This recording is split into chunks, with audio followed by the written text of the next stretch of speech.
ஓகேம்மா. Erosion of value அப்படின்னா என்னன்னா, கிராஜுவலா நம்ம கண்ணுக்கு முன்னாடியே நம்ம குடுத்திருக்கிற கடன் திருப்பி வராதுங்கிறது நமக்கே கண் கூட தெரிய ஆரம்பிச்சிடும்.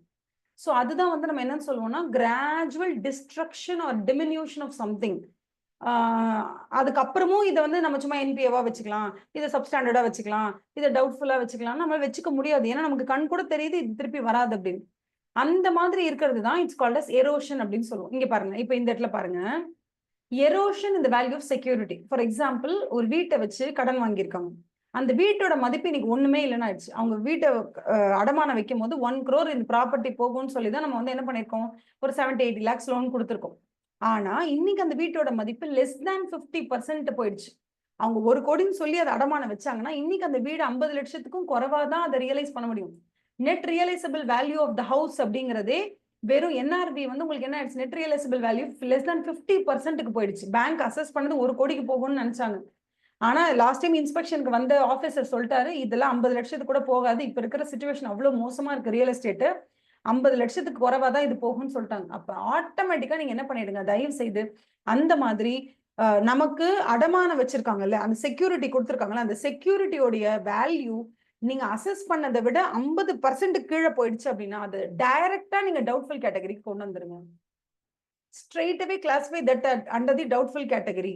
அதுக்கேற்ற மாதிரி நீங்க என்ன பண்ணுங்க, அதுக்கு ப்ரொவிஷன்ஸ் கொடுத்துருங்க. அது செக்யூரிட்டியா இருந்தாலும் பரவாயில்ல. டவுட்ஃபுல்லா இருக்கும்போது 25%, 40%, 100% நம்ம கொடுக்குறோம் தெரியுமா, அந்த மாதிரி ப்ரொவிஷன் நீங்க கொடுத்துடுங்க அப்படின்னு சொல்றாங்க. சில நேரங்கள் என்ன ஆகும்னா, if the realisable value of the security எப்படி போயிடுச்சு, realisable value of the security என்ன ஆயிடுச்சு அப்படின்னா, நான் என்னமோ கடன் அவனுக்கு கொடுத்துக்கிட்டு 10 கோடி ரூபாய்க்கு கடன் கொடுத்துருக்கேன்.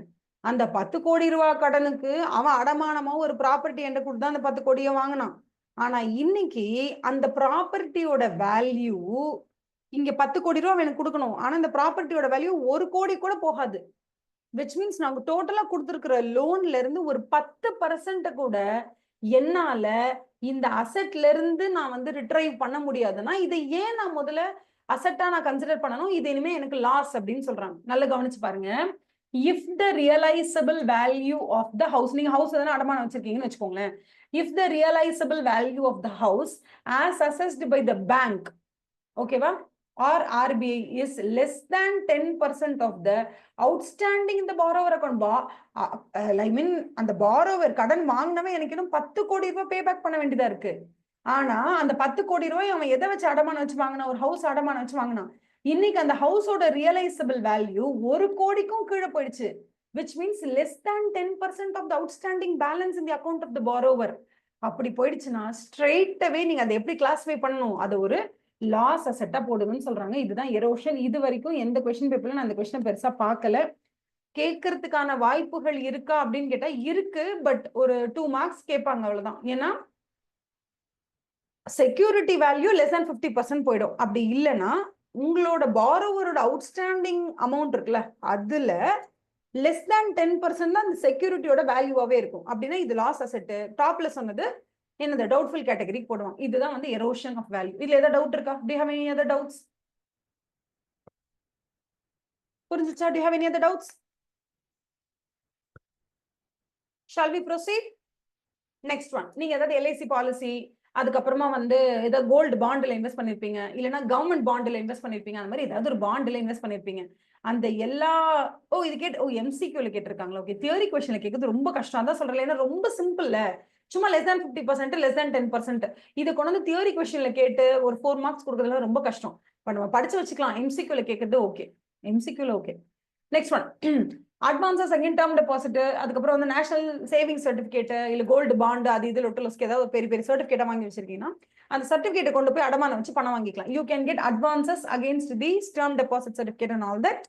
ஒரு மினிமம் மார்ஜின் ரெக்குவயர்மெண்ட் இருக்கும். For example national saving certificate, அதுல இருந்து உங்களுக்கு வந்து மெச்சூர் ஆகி பணம் வரும்போது 10 லட்சம் வருது அப்படின்னு சொன்னா அந்த 10 லட்சம் வரக்கூடிய அந்த சர்டிபிகேட்டை நீங்க கொண்டு போய் அடமானம் வச்சு பணம் வாங்குறீங்கன்னா 10 லட்சம் எல்லாம் கொடுக்க மாட்டாங்க, ஒரு 7 லட்சம் தான் கொடுப்பாங்க. அதுக்கு பேர் தான் மார்ஜின்.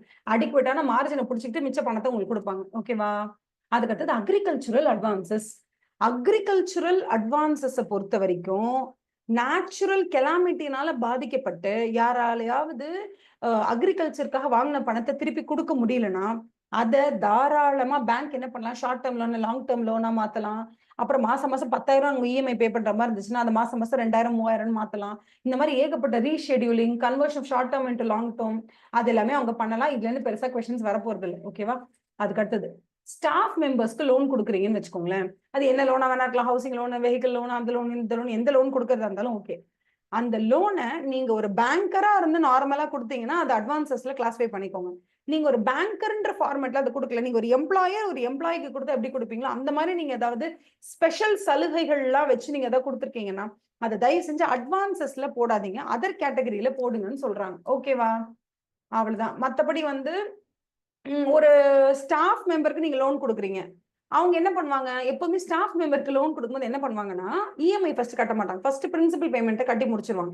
இப்போ ஃபார் எக்ஸாம்பிள் நீங்க நார்மல் பர்சன், நீங்க வந்து ஒரு பேங்க் கிட்ட லோன் வாங்கியிருக்கீங்கன்னா முதல்ல 60-70 இன்ஸ்டால்மெண்ட்ல இஎம்ஐ ஃபுல்லாவே நீங்க வெறும் இன்ட்ரெஸ்ட் தான் கட்டுவீங்க. இன்ட்ரெஸ்ட் எல்லாம் பே பண்ணி முடிச்சதுக்கு அப்புறம் தான் உங்களுக்கு என்ன வரும், பிரின்சிபல் ரீபேமெண்ட் வரும். ஆனா ஸ்டாஃப் மெம்பர்ஸ்க்கு, பேங்க்ல ஒர்க் பண்ற ஸ்டாஃப் மெம்பர்ஸ்க்கு என்ன பண்ணுவாங்கன்னா எடுத்த உடனேவே அவங்க பே பண்ணும்போது பிரின்சிபல் ரீபேமெண்ட் பண்ணிட்டே இருப்பாங்க. பிரின்சிபல் ரீபேமெண்ட் பண்ணி முடிச்சுட்டு கடைசியில தான் ஒரு இன்ட்ரெஸ்ட் போர்ஷனை பே பண்ற மாதிரி இருக்கும். இப்ப பிரின்சிபல் ரீபேமெண்ட் பண்ண ஆரம்பிக்கிறாங்கன்னு வச்சுக்கோங்களேன். இப்ப ஆப்வியஸா இன்ட்ரெஸ்ட் பேமெண்ட் என்ன இருக்கோ அது முதல் 50-60 இல்ல 70-80 இன்ஸ்டால்மெண்ட் வரைக்கும் இன்ட்ரெஸ்ட் ரீபேமெண்டே வராது, வெறும் பிரின்சிபல் ரீபேமெண்ட் மட்டும் தான் வரும்.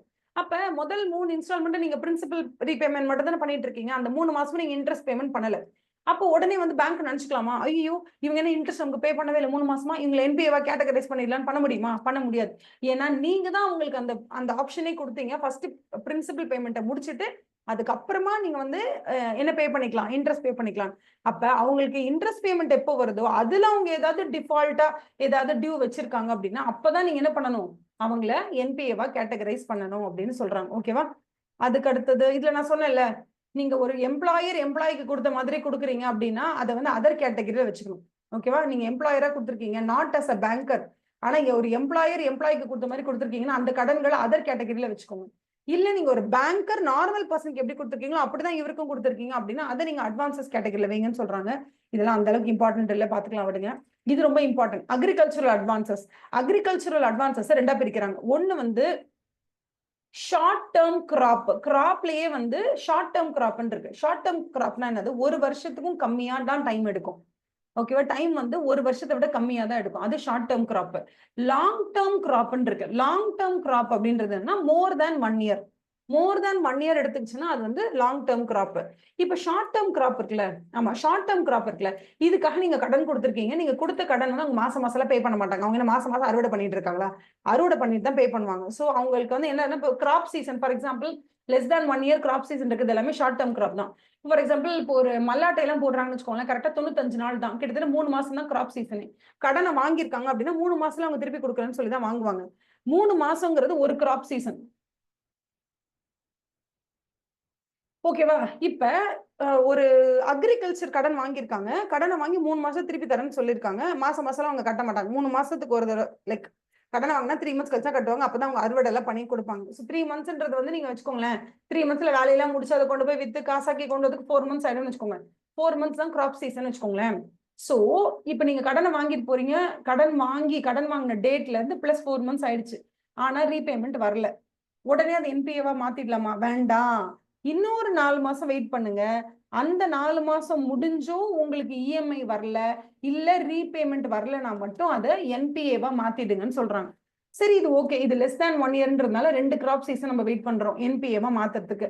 இதுவே லாங் டேர்ம் கிராப் சீசனா அதுவே வருஷமே, ஃபார் எக்ஸாம்பிள் அவங்க கடன் வாங்கும் போது ஜனவரி 1ஆம் தேதி கடன் வாங்குறாங்க அப்படின்னா அந்த மாதிரி கிராப்ஸ், ஐ டோன்ட் நோ, எனக்கு எந்த கிராப் மோர் தென் 1 இயர் தெரியல, பட் உங்களுக்கு ஏதாவது அக்ரிகல்ச்சர் தெரிஞ்சிச்சுன்னா நீங்க சொல்லுங்க. மோர் தென் 1 இயர் வரக்கூடிய கிராப் எல்லாம் இருக்கும். அந்த கிராப் தேவைப்படும் போது அதுக்கு வந்து ஃபார் எக்ஸாம்பிள் 2 வருஷம் ஆகுதுன்னு வச்சுக்கோங்களேன், கிராப் சீசனே 2 இயர்ஸ்ன்னு வச்சுக்கோங்க, ஒரு 18 மாசம் வாட்டவர், ஒரு 18 மந்த்ஸ் வச்சுக்கலாம் கிராப் சீசனே.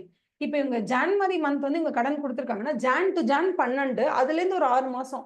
அப்ப ஜான் 25 2025ல கடன் கொடுத்துருக்காங்கன்னா 26 ஜான் முடிஞ்சு 26 ஜூன் அப்பதான் ஃபர்ஸ்ட் கிராப் சீசனே முடியுது. ஓகேவா? ஸ்கிரீன் ஃப்ரீஸ் ஆயிருக்கா? ஏன் ஃப்ரீஸ் ஆயிருக்கு? ஒரே நிமிஷம் இருங்க. 1 செகண்ட்.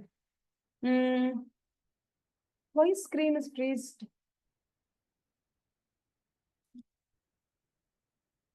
வெயிட்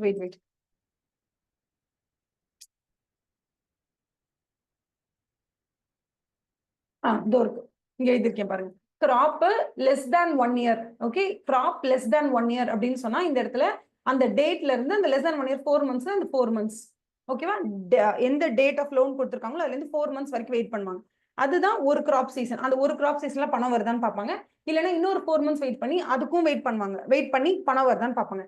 2 கிராப் சீசனா பணம் வரல அப்படின்னா, ஷார்ட் டேர்ம் கிராப்ஸ்க்கு 2 கிராப் சீசன் பணம் வரலன்னா it is considered as NPA. இப்ப இதுவே லாங் டேர்ம் கிராப்ஸ்னு வச்சுக்கோங்களேன். லாங் டேர்ம் கிராப்ஸ்ல அவங்க என்ன பண்ணுவாங்க, 18 மாசம் ஆகுது கிராப் சீசன் அப்படின்னா, லோன் கொடுக்கறது ஜான் மந்த் கொடுக்குறாங்கன்னா அடுத்த வருஷம் ஜூன் மாசம் தான் இவங்களோட ஹார்வெஸ்ட் சீசனே வருதுன்னா அந்த ஹார்வெஸ்ட் சீசன் வெயிட் பண்ணி பார்ப்பாங்க. பணம் கொடுத்தா ஓகே, கொடுக்கலன்னா அப்பயே அது என்பிஏவா கன்சிடர் பண்ணிடுவாங்க. ஸோ லாங் டேர்ம் கிராப்ஸ்க்கு ஒரே ஒரு கிராப் சீசன் தான் வெயிட் பண்ணுவாங்க. ஷார்ட் டேர்ம் கிராப்ஸ்க்கு என்பிஏவா கிளாசிஃபை பண்ண 2 கிராப் சீசன் வெயிட் பண்ணுவாங்க. ஓகேவா? Do you have any doubt on this? இங்க கொடுத்துருக்காங்க பாருங்க, லாங் டியூரேஷன் கிராப்ஸ், அதுக்கப்புறம் short duration crops. Long duration கிராப்ஸ்ல என்னன்னா longer than 1 year, longer than 1 இயர்க்கு மேல, மோர் தேன் 1 இயர் எல்லாமே லாங் டியூரேஷன். அதை தவிர மற்ற எல்லாமே ஷார்ட் டியூரேஷன் கிராப்ஸ் தான். கிராப் சீசன் ஒவ்வொரு கிராப்புக்குமே வந்து ஹார்வெஸ்டிங் சீசன் தான். ஓகேவா? அது யாரு டிட்டர்மைன் பண்ணுவா? கிரவுண்ட் நட்டுக்குனா இத்தனை மாசம், இதுக்குன்னா இத்தனை மாசம் யாரு டிட்டர்மைன் பண்ணுவாங்கன்னா ஸ்டேட் லெவல்ல இருக்கக்கூடிய bankers committee will decide. Ground நட்க்கு இவ்வளோ, அதுக்கப்புறம் வந்து இந்த தால்க்கு இவ்வளோ, ஓகேவா? அதே மாதிரி வந்து உளுந்துக்கு இவ்வளோ, அரிசிக்கு இவ்வளோ, பருப்புக்கு இவ்வளோன்னு அவங்க வந்து டிசைட் பண்ணுவாங்க. அது ஸ்டேட் லெவல் பேங்கர்ஸ் கமிட்டி வந்து they'll decide. அதே மாதிரி லோன் நீங்க கொடுத்துருக்கீங்க, ஷார்ட் டியூரேஷன் கிராப் எப்போ என்பிஏவா நீங்க கன்சிடர் பண்ணுவீங்கன்னா 2 கிராப் சீசன் வெயிட் பண்ணுவீங்க. If it is overdue for 2 crop season it is NPA. எப்ப? Short duration. இதுவே லாங் டியூரேஷன் கிராப்ஸ் என்பிஏவா கிளாஸிஃபை பண்ணணும்னா ஒரே ஒரு கிராப் சீசன் தான் வெயிட் பண்ணுவாங்க. பணம் வரலன்னா உடனே அது என்பிஏன்னு கிளாஸிஃபை பண்ணிடுவாங்க. ஏன்னா ஒரு கிராப் சீசனே மோர் தேன் 1 இயர்ன்றதுனால அவங்களால 2 கிராப் சீசன்லாம் வெயிட் பண்ண முடியாது என்பிஏவா கிளாஸிஃபை பண்றதுக்கு. ஓகேவா? Do you have any doubt until this? Doubt இல்ல இல்லையா? இதுக்கப்புறம் நம்ம என்டர் ஆக போறது என்னன்னா கம்ப்யூட்டேஷன் ஆஃப் டிராயிங் பவர். இது டிராயிங் பவர்னு பெருசெல்லாம் இல்ல. நீங்க இது கன்சார்டியம் பாத்தீங்கல்ல, சேம் மொக்க தான் போடுவாங்க இங்கேயும். கன்சார்டியம்ல என்ன பாத்தீங்க, ஒருத்தருக்கு வந்து கடன் வேணும், எவ்வளவு வேணும், அவங்க கிட்ட வந்து இவ்வளவு ஸ்டாக் இருந்துச்சு, ரா மெட்டீரியல்ஸ் இவ்வளவு இருந்துச்சு, ஒர்க் இன் ப்ராக்ரஸ் இவ்வளவு இருந்தது, ஃபினிஷ்ட் கூட்ஸ் இவ்வளவு இருந்தது, கூட்ஸ் இன் டிரான்சிட் வேற இவ்வளவு இருந்தது, சன்ட்ரி டெட்டார்ஸ் இவ்வளவு இருந்தாங்க.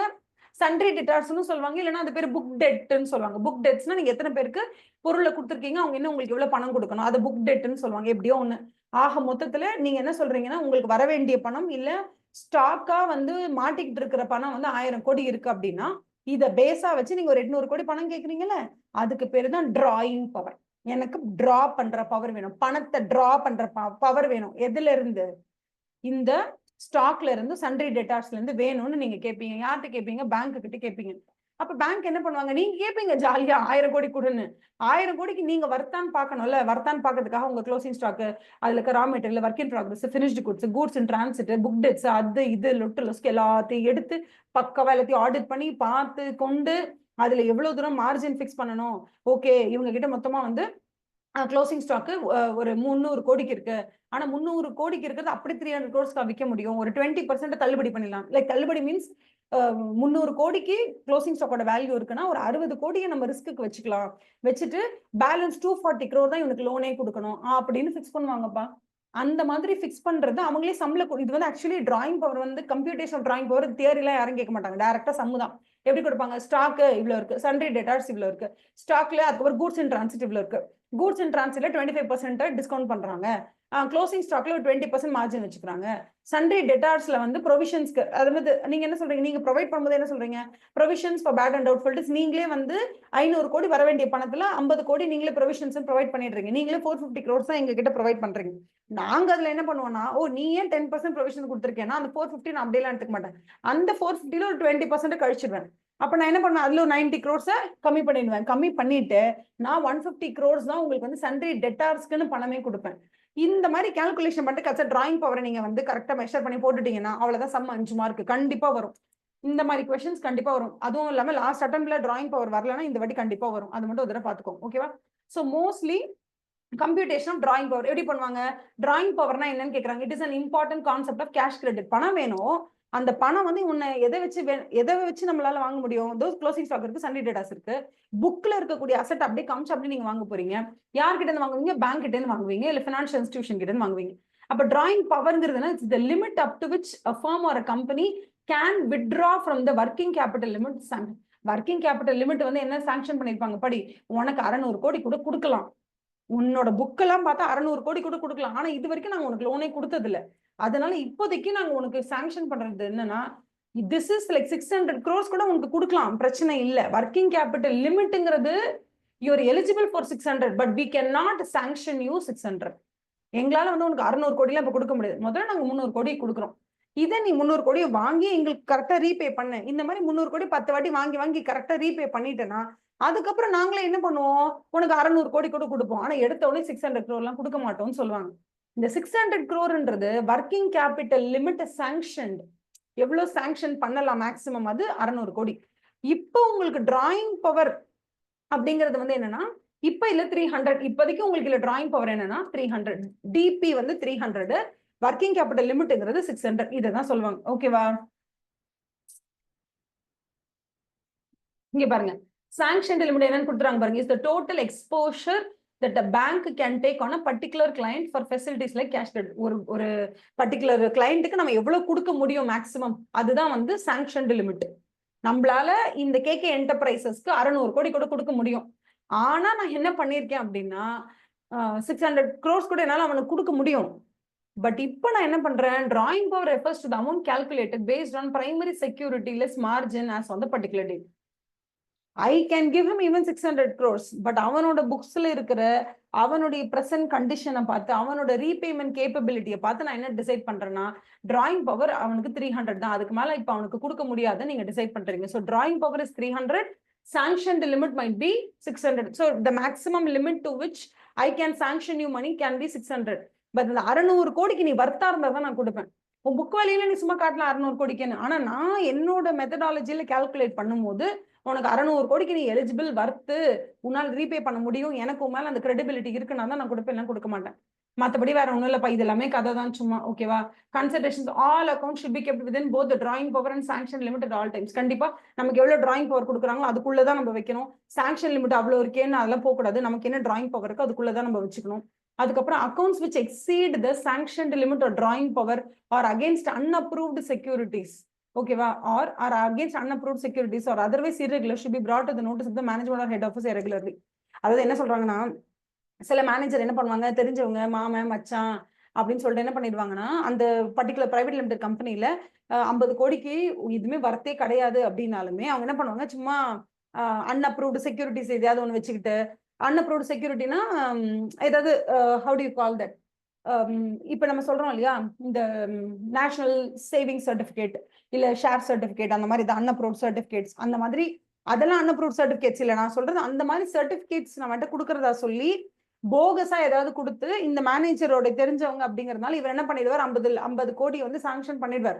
அவரோட எடுத்து அதை படிக்கு யூஸ் பண்ணிட்டு இருப்பாரு. நீங்க உள்ள ஆடிட்க்கு போகும்போது நீங்க கண்டுபிடிப்பீங்க, அந்த மனுஷன் அவரோட பிரைவேட் லிமிடெட் கம்பெனில 20 கோடி கூட அவர்கிட்ட புக் டேட்ஸும் கிடையாது, க்ளோசிங் ஸ்டாக்கும் கிடையாது. அவருக்கு எப்படி 50 கோடி சாங்ஷன் பண்ணீங்கன்னு கேட்டப்போ இந்த மேனேஜர் என்ன சொல்வாரு, இல்ல செக்யூரிட்டிஸ்லாம் கொண்டு நிறைய கொடுத்தாரு. என்ன செக்யூரிட்டி கொடுத்தாரு? இல்ல இந்த மாதிரி பாண்டு பேப்பர் அதெல்லாம் கொடுத்தாரு. கொஞ்சம் எடுத்துட்டு வந்து காமிங்கன்னு கேட்டா எதுவுமே அப்ரூவ்டு செக்யூரிட்டியாவே இருக்காது. அதாவது இந்த மாதிரி நம்ம கேஷ் கிரெடிட் கொடுக்கணும்னா இந்த மாதிரி செக்யூரிட்டிஸ் அப்ரூவல் உண்டு அப்படின்னு ஆர்பிஐ சொல்லியிருப்பாங்க. ஆர்பிஐ சர்க்குலர்லயே வராத செக்யூரிட்டிஸ் எல்லாம் கொண்டு வச்சு அதெல்லாம் வச்சு இவங்க சாங்ஷன் லிமிட்டுக்கு மேல கூட கொடுத்திருப்பாங்க லோன்ஸ். அந்த மாதிரி ஏதாவது வரைமுறைக்கு மீறி ஒரு பேங்க் செயல்பட்டு இருந்தால் அதற்கு against auditor has to report it to the management. மேல் இடத்துல ஹெட் ஆஃபீஸ்ல கண்டிப்பா நம்ம என்ன பண்ணணும், we can complain அப்படின்னு சொல்றாங்க. ஓகேவா?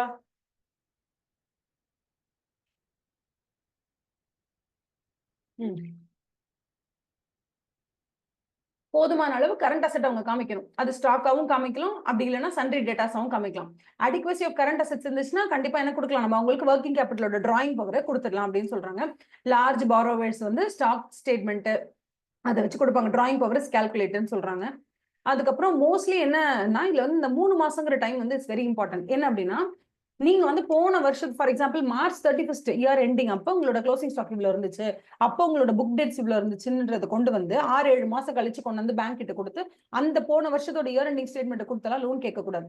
நீங்க லோன் கேக்குறீங்க, அது ஒர்க்கிங் கேபிட்டல் வேணும், ஒரு 50 கோடி கேக்குறீங்கன்னா அந்த அதாவது how do you call that, அந்த நியூஸ் இருக்கு இல்லையா, தட் இஸ் அந்த டேட்டா இருக்குல்ல, க்ளோசிங் ஸ்டாக் இன்னைக்கு வந்து நீ லோன் கேட்கிற அந்த கம்பெனில அப்படின்னு சொன்னா பேங்க் கிட்ட வந்து இன்னைக்கு நீ லோன் கேட்கிற ஜூலை 1ஆம் தேதி லோன் கேட்கறனா லாஸ்ட் 3 மந்த்ஸுக்குள்ள ரெடி பண்ணதா இருக்கணும் அந்த டேட்டா. க்ளோசிங் ஸ்டாக்கோட டேட்டாவும் சரி, சன்ட்ரி டேட்டாஸோட டேட்டாவும் சரி, not more then 3 months old.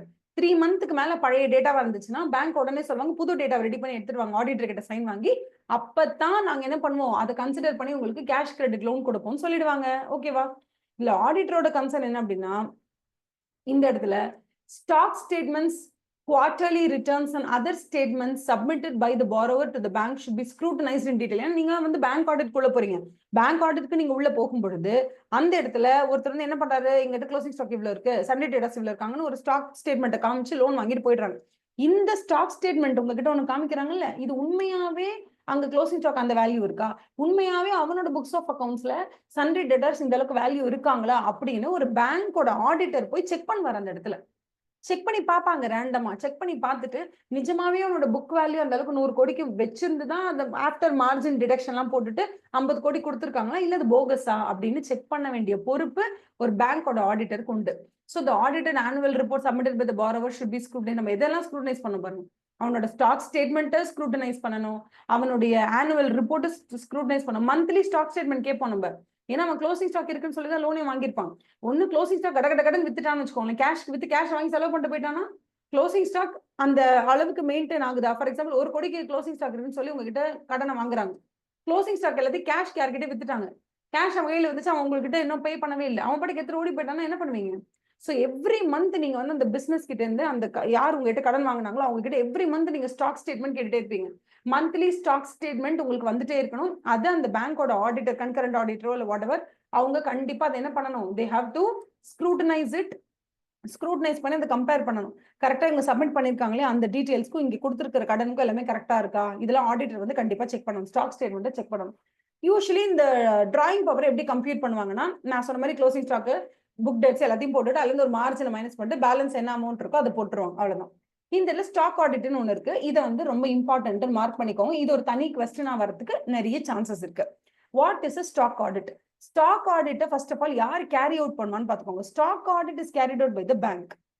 யாருக்கெல்லாம் கேரி அவுட் பண்ணுவாங்க, அவங்க கிட்ட கொண்டு வந்து ஸ்டாக் ஸ்டேட்மெண்ட்டை காமிச்சு பணம் வாங்கிட்டு போன எல்லா கம்பெனிலையும் அந்த ஸ்டாக் ஸ்டேட்மெண்ட்ல சொல்லி இருக்கிற மாதிரி நிஜமாவே 100 கோடி ரூபாய்க்கு அவன்கிட்ட க்ளோசிங் ஸ்டாக் இருக்கா இல்லையான்னு செக் பண்றதுக்கு பேங்க் ஒரு ஆடிட்டர் அப்பாயிண்ட் பண்ணி போய் பார்த்துட்டு வர சொல்லும்.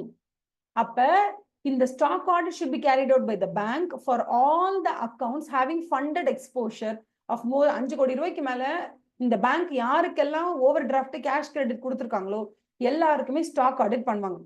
Auditors can also advise for stock audit in other cases if situation 5 கோடிக்கு கீழே நீங்க லோன் கொடுத்திருந்தாலும் இங்க கண்டிப்பா ஸ்டாக் ஆடிட் வேணும்னு ஆடிட்டர் சொன்னார்னா அங்கேயும் கண்டிப்பா என்ன பண்ணுவாங்க, இந்த பேங்க் போய் ஆடிட் பண்ணுவாங்க அப்படின்னு சொல்றாங்க. அப்ப என்ன சொல்றாங்க, பேங்க் என்ன பண்ணணுமா, they should get the stock audit reports from the lead bank in the cases where bank is not consortiumல நீங்களே 20 பேங்க்ல நானும் ஒரு பேங்க்குங்க நானும் சேர்ந்து அவனுக்கு கடன் கொடுத்துருக்கேன் அப்படின்னா யார் கடன் வாங்கினாலும் அவன் மாசம் அவனோட க்ளோசிங் ஸ்டாக்கோட ஸ்டாக் ஸ்டேட்மெண்ட்டையும் அவனோட புக் டேட்ஸ் இருக்குல்ல, சென்ட்ரி டேட்டாஸ் எவ்வளவு அதை வந்து மாசம் உங்களுக்கு அப்டேட் பண்ணிட்டே இருக்கணும். உங்களுக்கு டைரக்டா வரணும்னா கன்சார்டியம் லீட் பேங்க் கேளுங்க, லீட் பேங்க் நீ தானே வாங்குறவன் ஸ்டாக் ஸ்டேட்மெண்ட் ஒழுங்கா என்கிட்ட ப்ரொவைட் பண்ணுன்னு கேளுங்க, அவ்வளவுதான். இதுதான் மெயின், மத்தெல்லாம் கதை அட சாமி. இதை பார்த்துக்கோங்க, வெரி வெரி இம்பார்ட்டன்ட். என்ன சொல்றாங்க, ஸ்டாக்கோட ரியலைசபிள் வேல்யூ என்ன, இன்னைக்கு ஸ்டாக்கோட ரியலைசபிள் வேல்யூ என்ன, 1000 ரூபாய் போட்டாங்களா, அதுக்கப்புறமா இந்த இதுல என்னன்னா சம காமெடி நடக்கும். ஒருத்தர் என்ன பண்ணுவான், வெளியில ஒருத்தங்கிட்ட இருந்து கடனுக்கு பொருளை வாங்கிப்பான். ஃபார் எக்ஸாம்பிள் வெண்டார் இருப்பாங்க, வெண்டார் கிட்ட இருந்து நீ என்ன பண்ண தெரியுமா, 90 நாள் நான் பே பண்ணிடுறேன் ஜி அப்படின்னு சொல்லிட்டு நீ அவங்ககிட்ட என்ன பண்ண 100 கோடிக்கு பொருளை வாங்கி உன்னோட குடோன்ல வச்சிருப்ப. ஆனா கேடித்தனமா நீ என்ன தெரியுமா பண்ணுவ, பேங்க் என்னோட கம்பெனிக்கு வந்து பாருங்க என்னோட வேர் ஹவுஸ்ல 100 கோடி ரூபாய்க்கு பொருள் இருக்கு, இந்த 100 கோடி ரூபாயை நீங்க வச்சுக்கிட்டு இதுல ஏதாவது மார்ஜின் 20 கோடி போக கூட மிச்சம் 80 கோடி எனக்கு லோனா கொடுங்க நீ கேட்கறேன்னு வச்சுக்கோயேன். ஃபர்ஸ்ட் பேங்க் வந்து என்ன தெரியுமா பார்க்கும், இந்த 100 கோடி ரூபாய் மதிப்புள்ள க்ளோசிங் ஸ்டாக் நீ வச்சிருக்கே கையில ஸ்டாக்னு வச்சிருக்கியே, இந்த ஸ்டாக்குக்கு முதல் நீ பணம் கொடுத்து வாங்கிட்டியா இல்ல இதுவே நீ கடனுக்கு தான் வாங்கியிருக்கியான்னு செக் பண்ணும். ஒருவேளை நீ இதை வாங்கினதே கடனுக்கு தான் வாங்கியிருக்கனா, this is called as unpaid ஸ்டாக்னு சொல்லுவோம். இது புரியுதா? இதுக்கு பேர் என்னது? Unpaid stock. அப்போ உன்னோட டோட்டல் ஸ்டாக் 1000 கோடி இருக்குன்னு வச்சுக்கோங்க. அதுல நீயே இன்னும் பர்ச்சேஸ் பண்ணதுக்கு 90 நாள் கழிச்சு நீ பணம் கொடுக்குறேன்னு சொன்ன. ஸோ அந்த டியூ டேட்டே இன்னும் வரல உனக்கு பே பண்றதுக்கு. ஸோ அதனால நீ என்ன பண்ற? மொத்தம் 1000 கோடிக்கு உங்ககிட்ட வந்து க்ளோசிங் ஸ்டாக் இருக்கு. அதுல நீயே இன்னொரு 300 கோடிக்கு இன்னும் நீயே பே பண்ணவே இல்லை வெண்டா இருக்கு அப்படின்னா, அந்த 300 கோடி கழிச்சுட்டு மிச்சம் நீ பே பண்ணி வாங்கினதை மட்டும்தான் உன்னோட ஸ்டாக்னு எடுத்துப்பாங்க.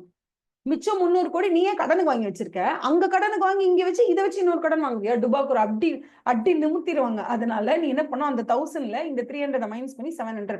இதுதான் பெய்டு ஸ்டாக்னு சொல்லுவோம். நான் பே பண்ணி வாங்கி வச்சிருக்க ஸ்டாக் இதுதான். Paid stock is only 700. அதுக்கப்புறம் என்ன பண்ணுவாங்க, இந்த இடத்துல பாருங்க, அன்பெய்டு ஸ்டாக் என்னவோ அதை மைனஸ் பண்ணிடுவாங்க. என்ன இருக்கோ அதை மைனஸ் பண்ணிடுவாங்க. அது அந்த அன்பெய்டு ஸ்டாக்னா என்னது? இன்னும் நான் சன்ட்ரி கிரெடிட்டார்ஸ்க்கு கொடுக்க வேண்டிய அமௌண்ட் என்ன இருக்கு? Who is sundry creditor? நீ எந்தெந்த வெண்டார் கிட்ட எல்லாம் கடனுக்கு பொருளை வாங்கினோ அவங்க தான் உனக்கு சன்ட்ரி கிரெடிட்டார்ஸ். அதே மாதிரி அக்செப்டன்சஸ், எல்சிஸ், வாட் எவர், ஓகேவா, லெட்டர் ஆஃப் கிரெடிட் அந்த மாதிரி இருக்கிறதுலாம் இன்னும் இருக்கும். இதெல்லாம் போக மிச்சம் என்ன இருக்கோ இதுதான் பெய்டு ஸ்டாக். இந்த பெய்டு ஸ்டாக்ல 400 கோடி இருக்குன்னா அப்படியே உடனே பேங்க் உங்களை பார்த்து இருந்தாங்க 400 கோடின்னு காசு கொடுக்குமா? கொடுக்காது. அதுல ஒரு மார்ஜினை ரெடியூஸ் பண்ணுவாங்க. இந்த மார்ஜின் 25% 35% அந்தந்த பேங்க் டிசைட் பண்ணிருப்பாங்க. அந்த மார்ஜினை ரெடியூஸ் பண்ணது போக மிச்சம் என்ன இருக்கோ இதுதான் உங்களோட டிராயிங் பவர். ஓகேவா? அடுத்தது டெட்டார்ஸ். டோட்டல் டெட்டார்ஸ் எவ்வளோ? உங்ககிட்ட கடனுக்கு பொருளை வாங்கினவங்க 1000 கோடிக்கு இருக்காங்க. அதுல இன்எலிஜிபிள் டெட்டார்ஸ் சில பேர் இருப்பாங்க. அதாவது இவங்க திருப்பி கொடுக்கவே மாட்டாங்க. இன்எலிஜிபிள் டெட்டார்ஸ் அவங்களே சொல்றாங்க, டவுட்ஃபுல் கேட்டகரியில இருக்கவங்க, அந்த கேட்டகரி இந்த கேட்டகரி. லைக் எப்படி சொல்றது, இந்த டெட்டார்ஸ் எல்லாம் வந்து பேட் டெட்ஸ்ன்னு ஆயிட்டாங்க, இவங்க கொடுக்கவே மாட்டாங்கன்றதை மைனஸ் பண்ணிடுவீங்க. அப்புறம் ப்ரொவிஷன், நீங்களே provision for bad and doubtful debtors போட்டிருப்பீங்க. அதுக்கு நான் ஏன் காசு கொடுக்கணும்? அப்ப என்ன ஆகும்னா அந்த இன்எலிஜிபிள் டெட்டார்ஸ் மைனஸ் பண்ணிடுவீங்க. பேலன்ஸ் 800 இருக்குமா, அதுல ஒரு மார்ஜினை டிடெக்ட் பண்ணுவீங்க. இந்த மார்ஜினுமே ஹூ வில் டிசைட் கேட்டா பேங்க் வில் டிசைட். இது போக பேலன்ஸ் என்ன இருக்கோ இந்த ஒர்க்ல இந்த 480 பேலன்ஸ் இருக்கா. So 300 + 480 780. This is your drawing power. Drawing பவர்னா இதுதான் மேம். இது டிராயிங் பவர்னா அப்ப சாங்ஷன் லிமிட் என்ன? சாங்ஷன் லிமிட் என்னன்னா, இந்த ஒரு பாரோவர் அவரோட புக்ஸை வச்சு நீங்க இதுல ஒரு 40% மார்ஜினை மைனஸ் பண்ணீங்க, இதுல ஒரு 25% மார்ஜினை மைனஸ் பண்ணிட்டு அவருக்கு நீங்க 780 தான் இப்ப கொடுக்கலாம்னு நினைக்கிறீங்க. இது அவரோட டிராயிங் பவர். சாங்ஷன் லிமிட்னா என்னன்னா, இவருக்கு நான் 780 தான் கொடுக்கலாம்னு முடிவு பண்ணிருக்கேன். ஆனா நான் நினைச்சா இவருக்கு 1000 கோடி கூட கொடுக்கலாம். If I want, I can give even 1000 crore to him. This is called a sanctioned limit. But I have decided to give only 780 crores to him. So this is drawing power. அப்படி என்று சொல்லி உள்ளார்கள். ஓகேவா? Do you have any doubts? You can revise this.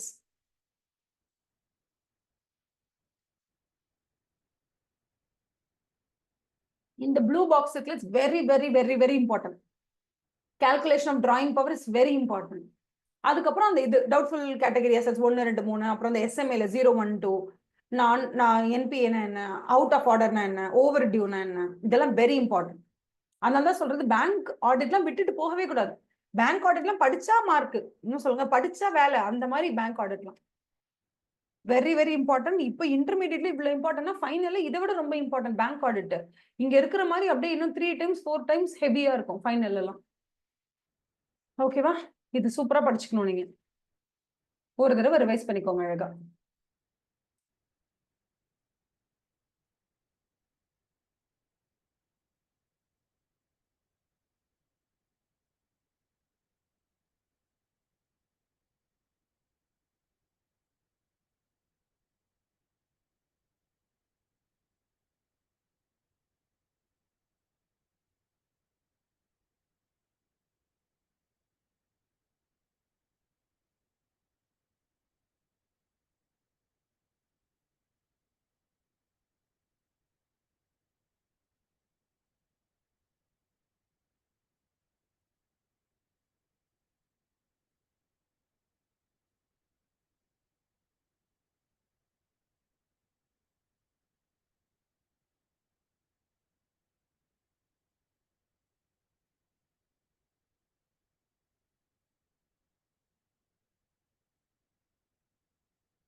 நம்ம இப்ப பார்த்தோம் இல்லமா, இது வரைக்கும் இருக்கிறது ஏ கிளாஸ் ரொம்ப இம்பார்ட்டன்ட். கிட்டத்தட்ட ஏ கிளாஸ் பி கிளாஸ் எல்லாமே நம்ம முடிச்சாச்சு. சி கிளாஸ் நான் சொன்ன மாதிரி ஆரம்பத்துல ஒரு ஃபர்ஸ்ட் 20 பேஜஸ் படிச்சாலும் அது எல்லாமே ரொம்ப தேர்ட் ரேட்டட் கேட்டகரி தான். அதுல ரொம்ப வந்து கொஸ்டின்ஸ் வராது.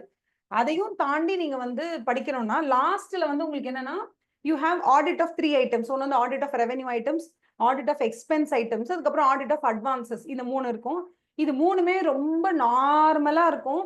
இதுல இருந்து கொஸ்டின்ஸ் வந்து பெரிய அளவுல கேட்டது இல்லை. பட் கேட்டா டிஸ்கிரிப்டிவ் டைப்ல தான் கேட்பாங்க. இது 1 மார்க்ல கேட்கற மாதிரிலாம் பெருசா இருக்காது. ஒரு சில டாபிக்ஸ் மட்டும் இருக்கும். டேக் அவுட் லோன்னா என்னது, டேக் அவுட் ஃபினான்ஸ்னா என்னது, அந்த மாதிரி 2-3 கொஸ்டின்ஸ் மட்டும் இருக்கும். மற்றபடி எல்லாமே நார்மலா இருக்கும். ஒரே நிமிஷம் I'll show you. இந்த இடத்துல சொல்லுவாங்க வாட் இஸ் அன் அட்வான்ஸ் சொல்லுவாங்க. ஆடிட் ஆஃப் அட்வான்சஸ் எப்படி பண்ணுவீங்கன்னு கேட்பாங்க. ஓகேவா? ஆடிட் ஆஃப் அட்வான்சஸ் எப்படி பண்ணுவீங்க? ப்ராபப்ளி ஒரு 4 மார்க்ஸ்ல கேட்கலாம், இல்ல கேட்காமையும் போலாம். எனக்கு என்னன்னா இந்த மாதிரி டிஸ்கிரிப்டிவ் டைப் கொஸ்டின்ஸ் கேட்கறத விட அவங்க டிராயிங் பவர் கேட்க தான் விருப்பப்படுவாங்க. அதே மாதிரி அட்வான்சஸ் வந்து என்பிஏனா என்ன, சப்ஸ்டாண்டர்டா என்ன, டவுட்ஃபுல் கேட்டகரினா என்ன, இதை வந்து இதுலயும் டிராயிங் பவர்லயும் கான்சென்ட்ரேட் பண்றது தான் அதிகமா இருக்குமே தவிர, அதை தாண்டி டிஸ்கிரிப்டிவ் டைப்ல ஒரு அட்வான்சஸ்னா அதை நீங்க எப்படி ஆடிட் பண்ணுவீங்க, ஒரு ரெவென்யூ ஐட்டம்னா அதை நீங்க எப்படி ஆடிட் பண்ணுவீங்க, எக்ஸ்பென்சஸ்னா எப்படி ஆடிட் பண்ணுவீங்க, அதுல ஒன்றும் பெரிய இம்பார்ட்டன்ஸ் இருக்காது. பட் ஸ்டில் சும்மா ஒரு தடவை நம்ம படிச்சுக்கலாம். இப்போ ஆடிட் ஆஃப் அட்வான்சஸ்னா அட்வான்சஸ் எல்லாம் கரெக்டா கிளாஸிஃபை பண்ணிருக்காங்களா, எப்படி பண்ணிருக்காங்க, என்னென்ன அமௌண்ட் இருக்கு அப்படின்ற மாதிரி நீங்க ஜஸ்ட் ஒரு தடவை படிக்கலாம். Audit of advances primarily concerned with what? Balance sheet, amount included in the balance sheet in respect of advances outstanding கரெக்டா இருக்கா, அமௌண்ட் கரெக்டா இருக்கா அப்படின்னு பாருங்க.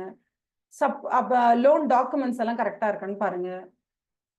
யாருக்காவது லோனை கொடுத்துட்டு அதை அன்ரெக்கார்டடா வச்சிருக்கீங்களான்னு பாருங்க. லோனை கொடுத்துருக்கீங்க பட் புக்ஸ் ஆஃப் அக்கௌண்ட்ஸ்ல அதை வந்து என்ட்ரியே போடலையா, see whether there are no unrecorded advances பாருங்க. அதுக்கப்புறம் the stated basis of valuation of advances. ஒருத்தருக்கு இவ்வளவு லோன் கொடுக்கணும் நீங்க எப்படி முடிவு பண்ணீங்க, அந்த கால்குலேஷனை காமிங்க, அது அப்ராப்ரேட்டா இருக்கான்னு ஒரு ஆடிட்டர் செக் பண்ணுவாரு. ஸோ இதெல்லாம் சும்மா பேசிக்கா என்ன சொல்றது, சும்மா கதைகள் தான் இதெல்லாமே. ஓகேவா? பேசிக்கா நீங்க வந்து என்னன்னா auditor has to obtain the sufficient appropriate audit evidence about whether the advances given by the bank அதெல்லாம் வந்து கரெக்டா இருக்கா, பிளஸ் உள்ள internal control of the bank கரெக்டா இருக்கா, வென் இட் கம்ஸ் டு யாருக்கு எவ்வளவு அட்வான்சஸ் கொடுக்கணும் டிசைட் பண்ற அந்த கமிட்டி எல்லாம் இருக்காங்கல்ல, அந்த ரூல்ஸ் ரெகுலேஷன்ஸ் எல்லாம் கரெக்டா ஃபாலோ பண்ணி கம்ப்ளை பண்ணி லோன் கொடுக்குறாங்களான்னு பார்க்கணும். மற்றபடி நீங்க ஜென்ரலா ரெக்கார்டட் அமௌண்ட் ஒரு தடவை பாருங்க, லோன் டாக்குமெண்டேஷனை பார்த்துக்கோங்க, அப்புறம் ஆபரேஷன் ஆஃப் அக்கௌண்ட்ஸ் எல்லாம் எப்படி ஆப்ரேட் பண்ணுதுன்னு பாருங்க. வேற என்னது, examining the existence, enforceability and valuation of the security கரெக்டா இருக்கான்னு பாருங்க. அவங்க வந்து கொலாட்ரல் செக்யூரிட்டி, பிரைமரி செக்யூரிட்டி எல்லாம் கொடுத்துருப்பாங்கல்ல, அதோட வேல்யூல எப்படி இருக்கு, கரெக்டா இருக்கான்னு பாருங்க. பிளஸ் இவங்க ரிசர்வ் பேங்க் ஆஃப் இந்தியாவோட கம்ப்ளைன்ஸ்ல இருக்காங்களா, அவங்க சொன்ன எல்லா ரூல்ஸ் அண்ட் ரெகுலேஷன்ஸையும் ஃபாலோ பண்ணி லோன் கொடுத்துருக்காங்களான்னு பாருங்க. மேற்கொண்டு வேற ஏதாவது அனாலிட்டிக்கல் ப்ரொசீஜர்ஸ் அப்ளை பண்ணா அப்ளை பண்ணுங்க. ஸோ இதை மட்டும் படிச்சாலே போதும். How to audit the advances, நீங்க கொடுத்துருக்கிற அட்வான்சஸ் எப்படி ஆடிட் பண்ணணும்னு இதை வச்சு படிச்சுட்டா போதும், வேற ஒன்றும் தேவையில்லை. மற்றபடி எந்த பேங்கா இருந்தாலும் நீங்க உள்ள போகும்போது இன்டர்னல் கண்ட்ரோல் எப்படி இருக்குன்னு பார்க்கணும். தட் இஸ் ஒருத்தருக்கு அட்வான்ஸ் மீன் லைக் ஒருத்தருக்கு வந்து லோன் நீங்க கொடுக்கணும் நீங்க முடிவு பண்றீங்கன்னா அதுக்கு சில செக்லிஸ்ட் இருக்கும்ல. அவங்க கிட்ட இந்த அளவுக்கு சிபில் ஸ்கோர் இருக்கா, இந்த மாதிரி லேண்ட் எந்த இடத்துல வாங்குறாங்க, அந்த லேண்டோட ஸ்டாம்ப் டியூட்டி சார்ஜஸ் என்ன, அதோட நார்மல் ரேட் என்ன, இவங்க வந்து இதுக்கு முன்னாடி என்னென்ன லோன்ஸ் வாங்கியிருக்காங்க, எந்தெந்த பேங்க்ல வாங்கியிருக்காங்க, இவங்களோட பேக்ரவுண்ட் செக் என்ன, ஏகப்பட்ட செக்லிஸ்ட் இருக்கும்ல. அந்த செக்லிஸ்ட் கரெக்டா இருந்துச்சுன்னா இன்டர்னல் கண்ட்ரோல் ஸ்ட்ராங்கா இருக்குன்னு அர்த்தம். இன்டர்னல் கண்ட்ரோலே ஸ்ட்ராங்கா இல்லைன்னா அந்த இடத்துல அட்வான்ஸ் பணம் ரிட்டர்ன் வருமா வராதா, கொடுத்தது கரெக்டா வேல்யூவேட் பண்ணி இன்னார் இவ்வளவு ரீபே பண்ணுவாங்கன்னு தெரிஞ்சு கொடுத்துருக்காங்களா, இல்ல ப்ராப்பர் பேக்ரவுண்ட் செக் பண்ணாம கொடுத்தாங்கன்னா ப்ராப்ளம் தான். அதனால யூ ஹாவ் டு ஃபர்ஸ்ட் வந்து அட்வான்சஸ் கொடுத்துருக்கீங்கன்னா அதுக்கு என்ன loan documentation, primary security, collateral security எப்படி இருக்குன்னு பாக்குறது ஒரு விதம்.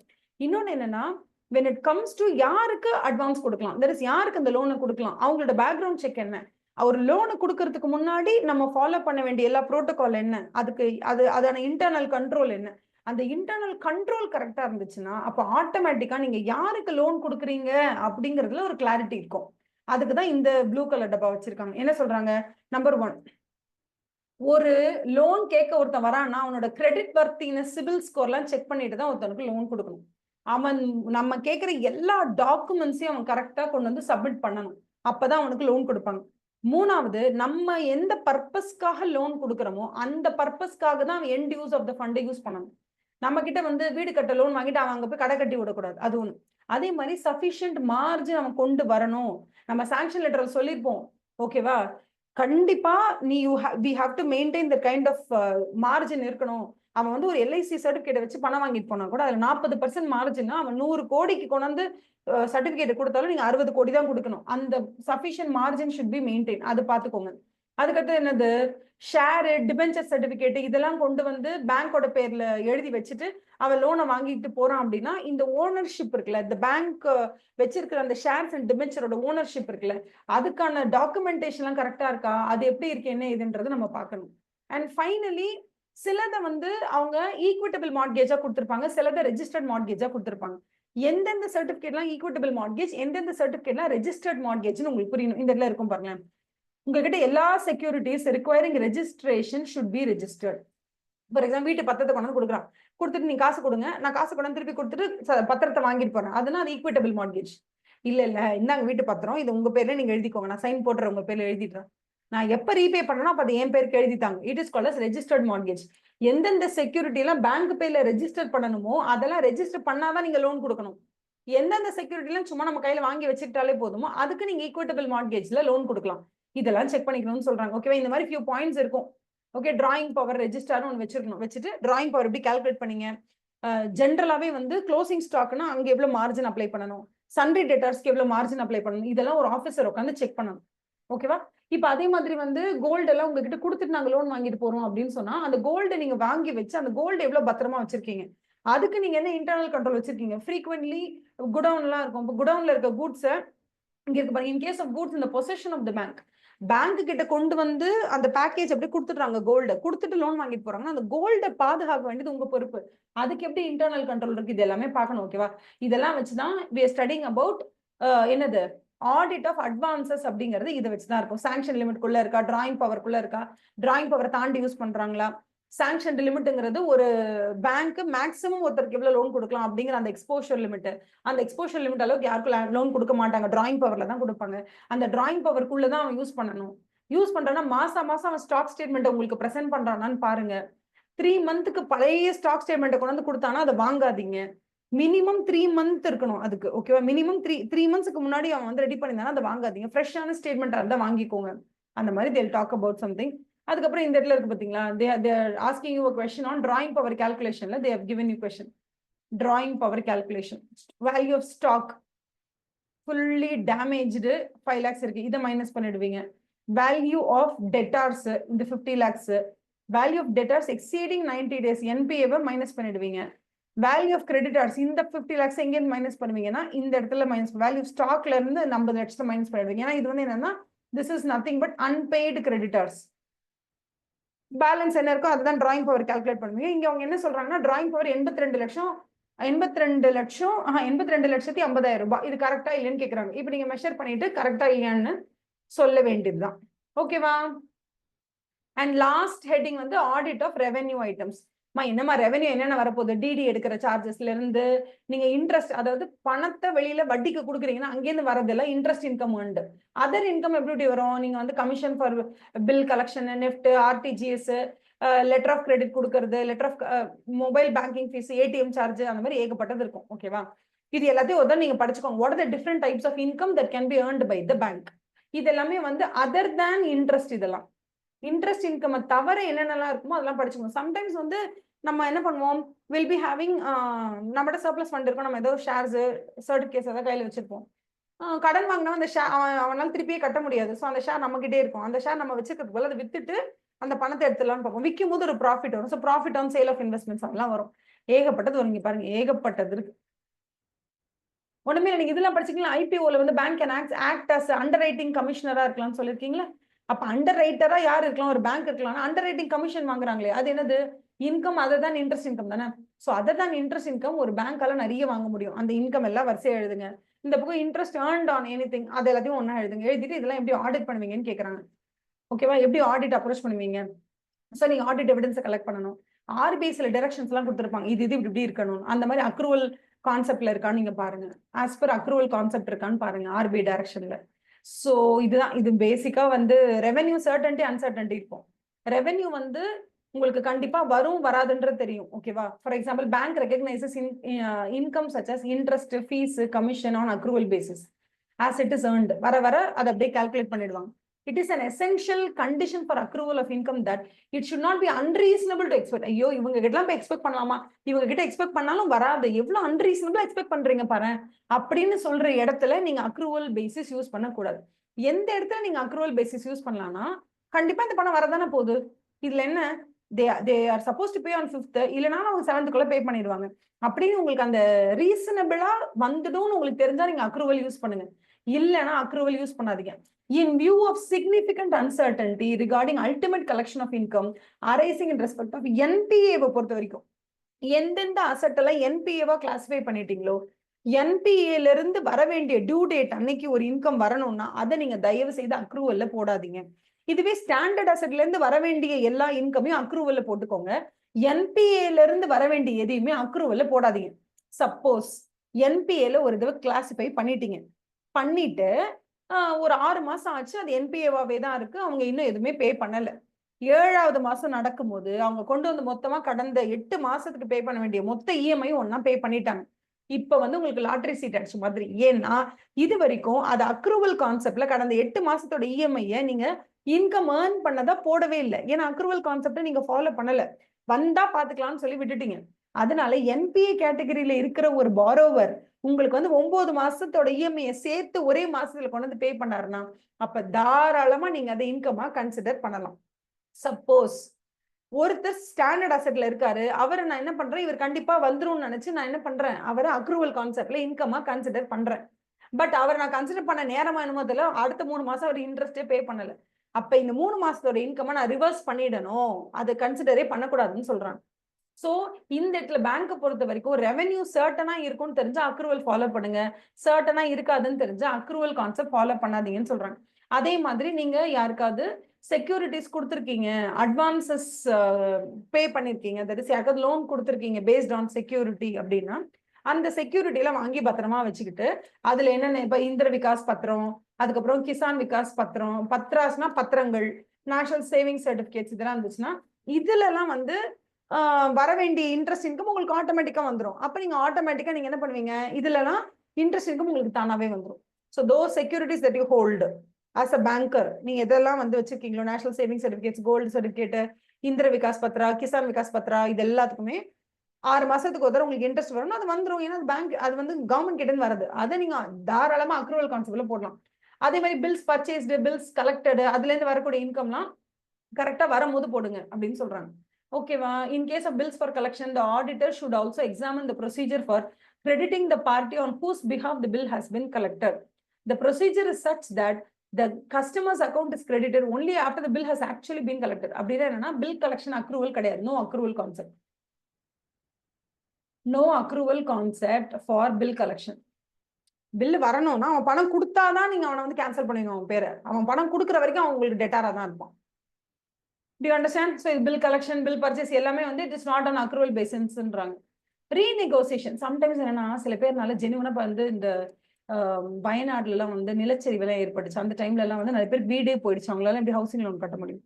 அப்ப வந்து அங்கிருந்து மறுசீரமைப்பு அப்படின்னு சொல்லிட்டு கவர்மெண்ட் என்ன பண்ணுவாங்க, எல்லாருக்கும் எல்லாரோட லோனை தள்ளுபடி பண்ணுவாங்க. அப்படி இல்லைன்னா ஏதாவது ஹவுசிங் லோன் வாங்கி வச்சிருக்காங்கன்னா ரீஷெடியூல் பண்ணுவாங்க. நீங்க 50,000 பே பண்ண வேண்டாம், பாவம் உங்களுக்கு வீடே போயிடுச்சு, இருந்தாலும் பேங்க் வந்து இருக்கணும் இல்லையா, அதனால நீங்க 50,000 பே பண்ண வேண்டாம், பட் மாசம் மாசம் 12,000 நீங்க பாட்டுக்கினா அடுத்த ஒரு 30-40 வருஷத்துக்கு பே பண்ணுங்க அப்படின்ற மாதிரி சொல்லி ஏதாவது ரீநெகோஷியேட் பண்ணி ரீஷெடியூல் பண்ணிருப்பாங்க. அப்ப எப்ப நீங்க வந்து மாசம் மாசம் 52,000 நீ பே பண்ண வேண்டாம், மாசம் மாசம் 5,000 பே பண்ணா கூட போதும் அப்படின்னு நீ ரீஷெடியூல் பண்றியோ, நீ ரீஷெடியூல் பண்ணதுக்கு அப்புறம் நீ இன்கம் கன்சிடர் பண்ணும்போது அந்த ரீஷெடியூல் பண்ண பத்தி அந்த அமௌண்ட் தான் கன்சிடர் பண்ணணுமே தவிர பழைய அமௌண்ட் கன்சிடர் பண்ணாதுன்னு சொல்றாங்க. அதுதான் இங்க இருக்கு, இந்த இடத்துல அதான் இருக்கு. இங்க பாருங்க.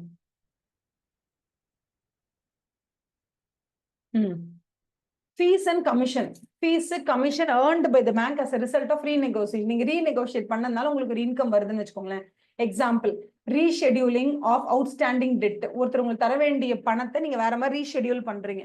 பண்ணும்போது அது எப்படி நீங்க ரெகக்னைஸ் பண்ணணும் அப்படின்னா அக்ரூவல் பேசிஸ்ல தான் பண்ணணும். ஆனா எப்படி பண்ணணும்னா ரீநெகோஷியேட் பண்ணி ஒரு கிரெடிட் கொடுத்துருப்பீங்கல்ல, renegotiated or reschedule extension of credit கொடுத்துருப்பீங்கல்ல, அந்த இடத்துல 50,000 பே பண்ண வேண்டாம், நீ 10,000 பே பண்ணா போதும் ரீநெகோஷியேட் பண்ணிருப்பீங்கல்ல, அந்த அமௌண்ட்டுக்கு தான் நீ அக்ரூவல் எடுக்கணுமே தவிர நீ வந்து பழைய அமௌண்ட்டுக்கு எடுக்க கூடாது அப்படின்னு சொல்றாங்க. ஓகேவா?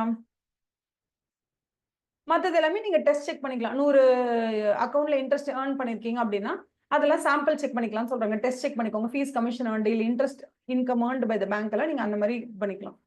For example letter of credit கொடுத்துருப்பீங்க, அதுக்கு ஒரு 10,000 ரூபாய் ஃபீஸ் போட்டிருப்பீங்க, அந்த மாதிரி இருக்கிறதுக்குலாம் நீங்க அப்படி கால்குலேட் பண்ணிக்கலாம்னு சொல்றாங்க. ரிவர்சல் ஆஃப் இன்கமும் நடக்கும். ஏன் ரிவர்சல் ஆஃப் இன்கம் நடக்க போகுது? நீங்க பாட்டுக்கு அவங்க ஒரு ஸ்டாண்டர்ட் அசெட் தானே அப்படின்னு சொல்லிட்டு எல்லா மாசமும் அக்ரூவல் கான்செப்ட்ல நீங்க பாட்டுக்கு அவங்கள பத்தி என்ன பண்ணிருக்கீங்க, அக்ரூவல் கான்செப்ட்ல அவங்களோட இன்கம் ரெகக்னைஸ் பண்ணிட்டீங்க. பட் அவங்க 2 மாசம் ஆச்சு 3 மாசம் ஆச்சு பே பண்ணவே இல்லை. அதுக்கப்புறம் அவங்களை வந்து என்பிஏவா கேட்டகரைஸ் பண்றீங்க. என்பிஏவா கேட்டகரைஸ் பண்ணும்போது ஆல்ரெடி நீங்க 3 மாசத்தோட இன்கம் கன்சிடர் பண்ணீங்களா, அதை ரிவர்ஸ் பண்ணணும்னு சொல்றாங்க. ஓகேவா? So in respect of NPA, I'm very sorry, last time போட்டு கிறுக்கி வச்சிருக்கேன் போல இருக்கே. டக்கா டக்கா. ஓகேவா? In respect of NPA, fees, commission, similar income accrue ஆயிடுச்சு ஆனா வரல, கரண்ட் பீரியட்ல அது வரல அப்படின்னும் போது அதெல்லாம் நீங்க ரிவர்ஸ் பண்ணுங்கன்னு சொல்றாங்க. if any advance including bill purchased and discounted becomes NPA.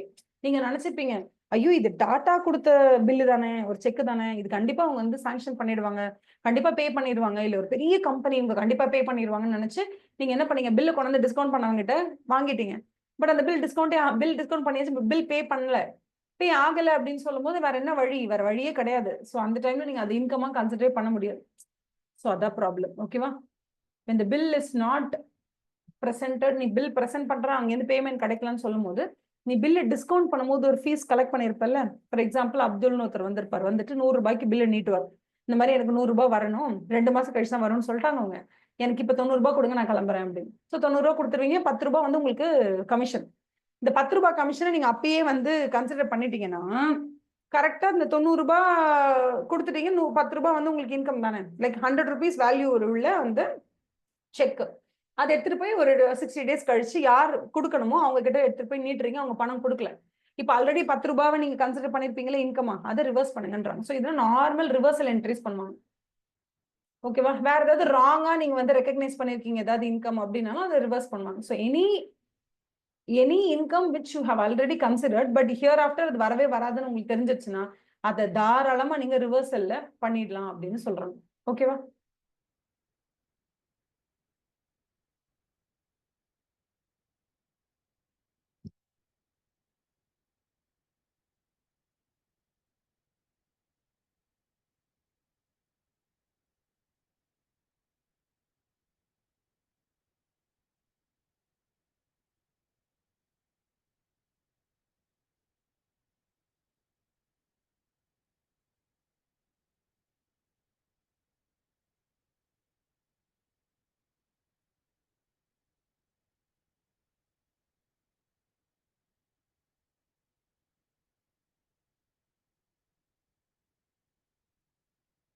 இது பெரிய செலவு அது. பட் டேக் அவுட் ஃபினான்ஸ் மட்டும் ஏதாவது 2 மார்க்ஸ்ல வந்தா வரும். ஓகேவா? What is a take out finance அப்படின்னு?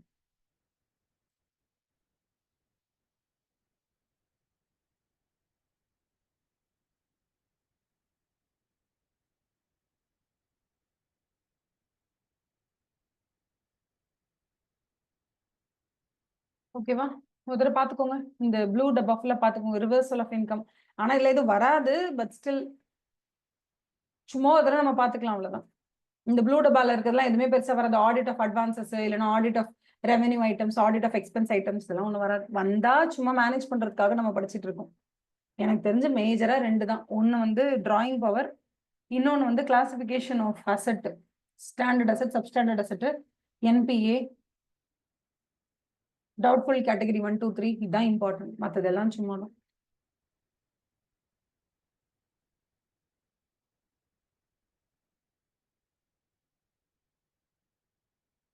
டேக் அவுட் ஃபினான்ஸ் சொல்றாங்க. டேக் அவுட் ஃபினான்ஸ்ல 2 டைப் இருக்கு. ஒரு டேக் அவுட் ஃபினான்ஸ் என்ன அப்படின்னு கேட்டீங்கன்னா, ஆல்ரெடி ஒரு லோன் எடுத்திருப்போம் 1 கோடிக்கு, அந்த லோனை நம்ம ஃபுல்லா யூஸ் பண்ணி முடிச்சிருப்போம். இப்ப என்ன ஆகும் அப்படின்னா நமக்கு வந்து ஃபர்தரா லோன் தேவைப்படும். ஓகேவா? அப்போ வந்து பேங்க் என்ன சொல்லுவாங்க, உனக்கு வந்து படிப்படியா நான் லோன் தரேன், ஃபர்ஸ்ட் நீ என்ன பண்ண, ஒரு 85% வேலையை முடி, அதுக்கு நான் 1 crore தரேன், வேலையை முடிச்சு என்கிட்ட காமி, எல்லாம் பக்காவா முடிச்சிருக்கேன், அதுக்கப்புறம் நான் அடுத்த 1 கோடி ரிலீஸ் பண்றேன் அப்படின்னு சொல்லுவாங்க. அந்த மாதிரி டேக் அவுட் லோன்ஸும் இருக்கு.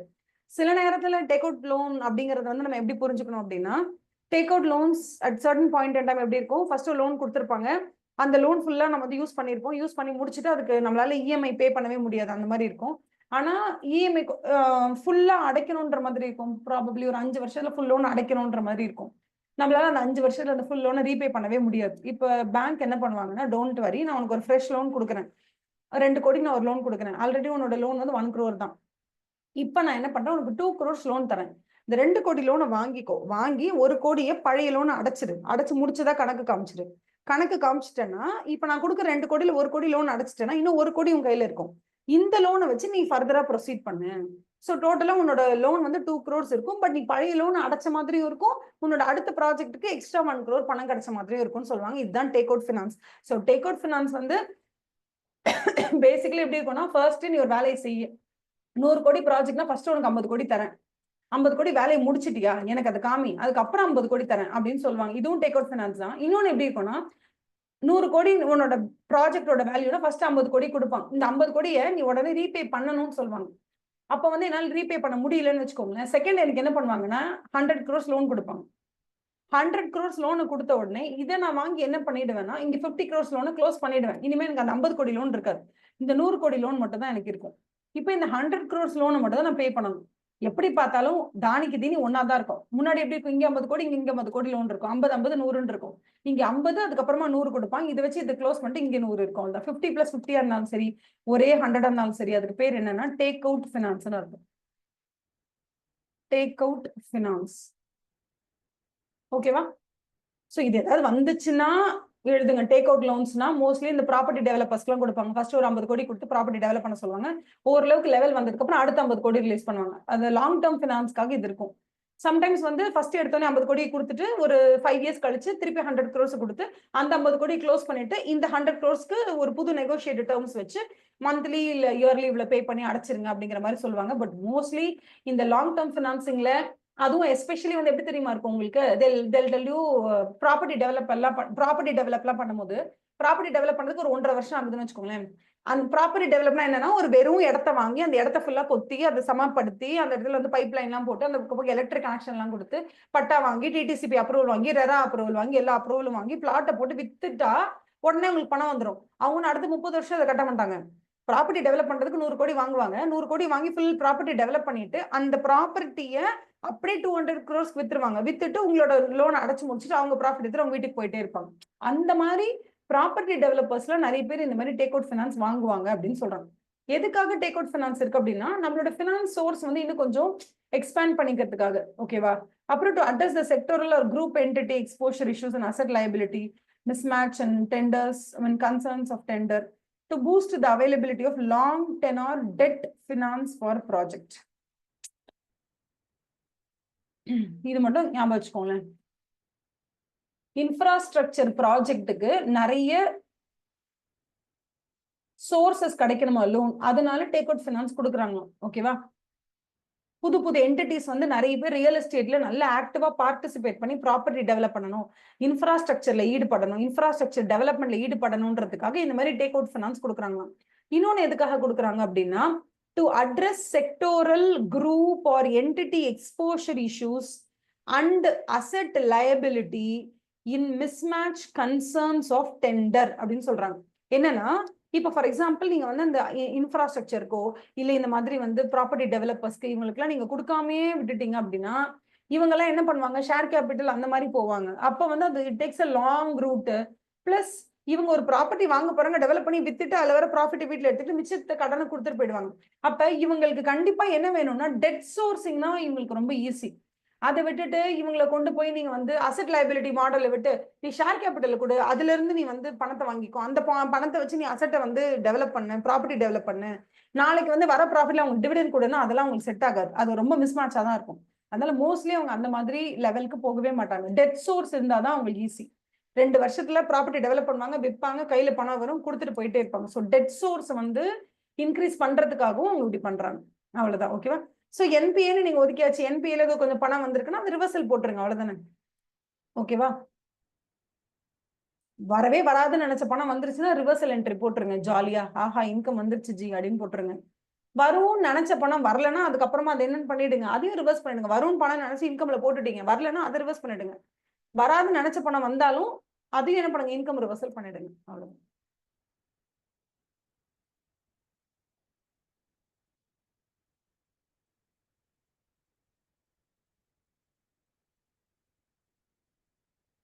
சம்டைம்ஸ் என்ன பண்ணுவாங்க பேங்க் அப்படின்னா, நான் வந்து இது வரைக்கும் 100 பேருக்கு லோன் கொடுத்துருக்கேன். ஒருத்தருக்கும் ஒரு கோடி ரூபாய் லோன் கொடுத்துருக்கேன். இது வரைக்கும் 100 கோடி ரூபாய் லோன் கொடுத்துருக்கேன். 100 பேருமே எனக்கு கரெக்டா இந்த மாசம் மட்டும் இன்ட்ரெஸ்ட் பே பண்ணிட்டாங்க, இஎம்ஐ பே பண்ணிட்டாங்கன்னா எனக்கு இந்த மாசம் 1 கோடி ரூபாய் இன்கம் தெரியுமா அப்படின்னு ஒரு பேங்க்குக்கு ஃபர்ஸ்ட் ஆஃப் ஆல் தெரியணும். ஒருவேளை நான் லோன் கொடுத்துருக்கேன், இந்த லோன் வாங்கினவங்க அத்தனை பேருமே கரெக்டா எனக்கு இன்ட்ரெஸ்ட் பே பண்ணா எவ்வளவு இன்கம் எனக்கு வரணும், ஆக்சுவலா எனக்கு எவ்வளவு வரணும் அப்படிங்கிறது தெரியணும்ல. இப்ப நீங்க அக்ரூவல் கான்செப்டை யூஸ் பண்றதுனால என்ன ஆயிடுதுன்னா, எது எதெல்லாம் சர்டனா வருமோ அதுக்கெல்லாம் நீங்க அக்ரூவல் யூஸ் பண்ணிக்கிறீங்க. எது எதெல்லாம் வராதோ அதுக்கெல்லாம் நீங்க என்ன பண்றீங்க, நீங்க அதை இன்கம்ல வந்து அக்ரூவல் கான்செப்ட்ல சேர்த்துக்கவே மாட்டீங்க. வந்தாதான் அதெல்லாம் வந்து இன்கமா ரெகக்னைஸ் பண்றீங்க. இப்ப என்பிஐ கேட்டகரியில வந்து முகுந்தனோட லோன் என்பிஐ கேட்டகரியில இருக்குன்னா முகுந்தன் காசு கொடுத்தாதான் அதை நீங்க வந்து இன்கமா கன்சிடர் பண்றீங்க. அவர் காசு கொடுக்கலன்னா அதை நீங்க அக்ரூவல் கான்செப்ட்ல கூட அதை இன்கமா எடுத்துட்டு வரல. இப்ப சரோஜான்னு ஒருத்தவங்க இருக்காங்க, அவங்க உங்ககிட்ட லோன் வாங்கியிருக்காங்க, இது வரைக்கும் ஒரு தடவை கூட அவங்க வந்து மிஸ் பண்ணதே இல்லை அப்படின்னா இந்த மாசம் அவங்க பே பண்ணாலும் பண்ணாலும் அவங்களை இன்கமா எடுத்துக்கிறீங்க. இது என்ன மாதிரியான ஒரு கஷ்டமா இருக்கு பாருங்களேன். At end of the day total எவ்வளவு உங்களுக்கு கலெக்ட் ஆயிருக்கு, எவ்வளவு கலெக்ட் ஆகணுங்கிறதுல உங்களுக்கு ஒரு திருப்தி இருக்காது, தெளிவு இருக்காது. அதனால அவங்க என்ன சொல்றாங்க, மெமோராண்டம் அக்கௌண்ட்னு ஒண்ணு போட்டுக்கோங்க. மெமோராண்டம் அக்கௌண்ட் போடும்போது என்ன ஆகும் அப்படின்னா, இப்ப எப்படின்னு வச்சுக்கோங்களேன், நார்மலா இருக்க அக்கௌண்ட்ல என்பி அக்கௌண்ட் இருக்குன்னு வச்சுக்கோங்களேன். இப்ப என்பிஏவா மாறிட்டாங்க முகுந்த் அப்படின்னா அவர் இதுல இருந்து எந்த இன்கமுமே நீங்க கன்சிடரே பண்ண மாட்டீங்க. கரெக்டா? ஆனா நிஜமாவே நீங்க எவ்வளவு லோன் கொடுத்துருக்கீங்க, அதுல இருந்து எவ்வளவு இன்ட்ரெஸ்ட் வரணும்னு உங்களுக்கு தெரியணும்ல. சோ மெமோராண்டம் அக்கௌண்ட்ல என்ன பண்ணுவாங்கன்னா, ஒருத்தர் கொடுக்குறாங்க, கொடுக்கல, பே பண்றாங்க, பே பண்ணல, அதெல்லாம் கிடையாது. பேங்க் என்ன பண்ணுவாங்கன்னா, இந்த மாசம் எனக்கு வர வேண்டிய இன்ட்ரெஸ்ட் பணம் ஆக்சுவலா எவ்வளவு வரணும் தெரியுமா அப்படின்னு சொல்லி யாருக்கெல்லாம் லோன் கொடுத்துருக்காங்களோ அவங்க எல்லாம் பே பண்ணா எவ்வளவு வருமோ அதை முதல்ல ஒரு மெமோராண்டம் அக்கௌண்ட்ல ரெக்கார்ட் பண்ணி வச்சுப்பாங்க. இது எதுக்காகனா எனக்கு எவ்வளவு வரணும் அப்படின்னு எனக்கு தெரியணும். அந்த கண்ட்ரோல் பர்பஸ்க்காக எல்லா பேங்க்குமே என்ன பண்ணுவாங்க அப்படின்னா, they will maintain a memorandum account. அப்பதான் உங்களுக்கு கிராஸ் அட்வான்சஸ் எவ்வளவு கொடுத்துருக்கோம், அதுல இருந்து கிராஸா இன்ட்ரெஸ்ட் எவ்வளவு வரணும்ன்றது அவங்களுக்கு தெரியும். அதனாலதான் நம்ம என்ன பண்ணுவோம், மேனேஜ்மெண்டோட இன்ஃபர்மேஷன் பர்பசஸ்க்காக நம்ம மெமோராண்டம் அக்கௌண்ட்டை ஃபாலோ செய்கிறோம். ஓகேவா? மத்தபடி வேற என்ன, நீங்க வச்சிருக்கிற எல்லா investment, share investment, debenture investment, இல்ல அந்த பேங்க் எது எதெல்லாம் இன்வெஸ்ட் பண்ணிருக்கோ அதுல இருந்து நிறைய இன்கம் வரும். ஓகேவா? மோஸ்ட்லி டிவிடெண்ட் தான் அவங்க டிக்ளேர் பண்ணா மட்டும் நீங்க உங்களோட புக்ஸ் ஆஃப் அக்கவுண்ட்ஸ்ல கன்சிடர் பண்ணுங்க. மத்தபடி டிபென்ச்சர்னா அவங்க கண்டிப்பா இன்ட்ரெஸ்ட் கொடுப்பாங்க, அது அக்ரூவல் பேசிஸ்ல ஆட்டோமேட்டிக்கா பண்ணிடுங்க. சில நேரங்கள்ல நம்ம வந்து ஒரு அசெட்டை வாங்கும்போது, ஒரு ஷேரையோ இல்ல டிபென்ச்சரையோ வாங்கும்போது 2019ல வாங்கியிருப்போம். இப்போ 2025ல அதோட பிரைஸ் வந்து அப்படியே டபுளா இருக்கும்.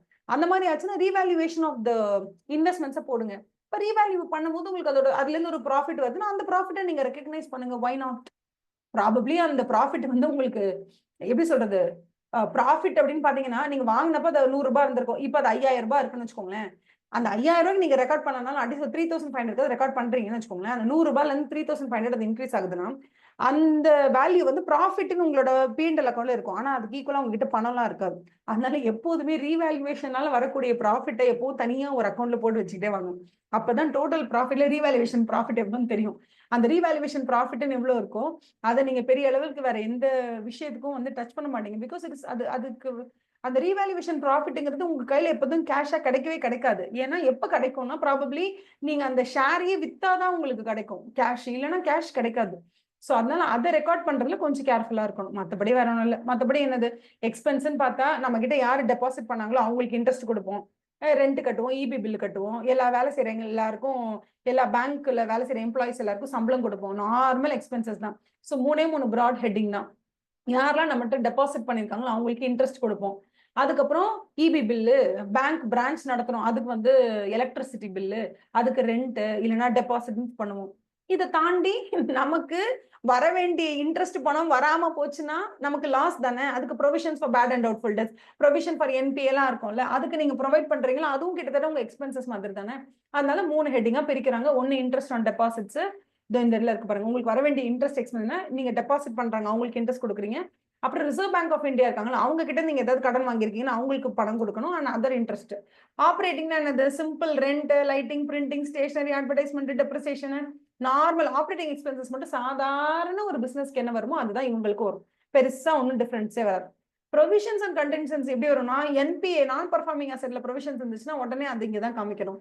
டாக்ஸேஷன் நீங்க ஏதாவது provisions, any provisions that you have, நீங்க ஏதாவது இன்வெஸ்ட்மெண்ட் வச்சிருக்கீங்க, 2000 ரூபாய்க்கு வந்து நீங்க ஒரு ஷேரை வாங்குனீங்க, இன்னைக்கு அது 1500 ரூபாய்க்கு போயிடுச்சு, ஐயோ போச்சு லாஸ் வரப்போகுது அப்படின்னு சொல்லிட்டீங்கன்னா அதுக்கு ஒரு ப்ரொவிஷன் ப்ரொவைட் பண்றீங்கன்னா that will also come under the expenses category. இதை தவிர வேறொன்றும் பெரியதாக இல்லை. அவ்வளவுதான். எப்படி எப்படிலாம் ஆடிட் பண்ணணும்னு சொல்லுவாங்க. அவ்வளவுதான்.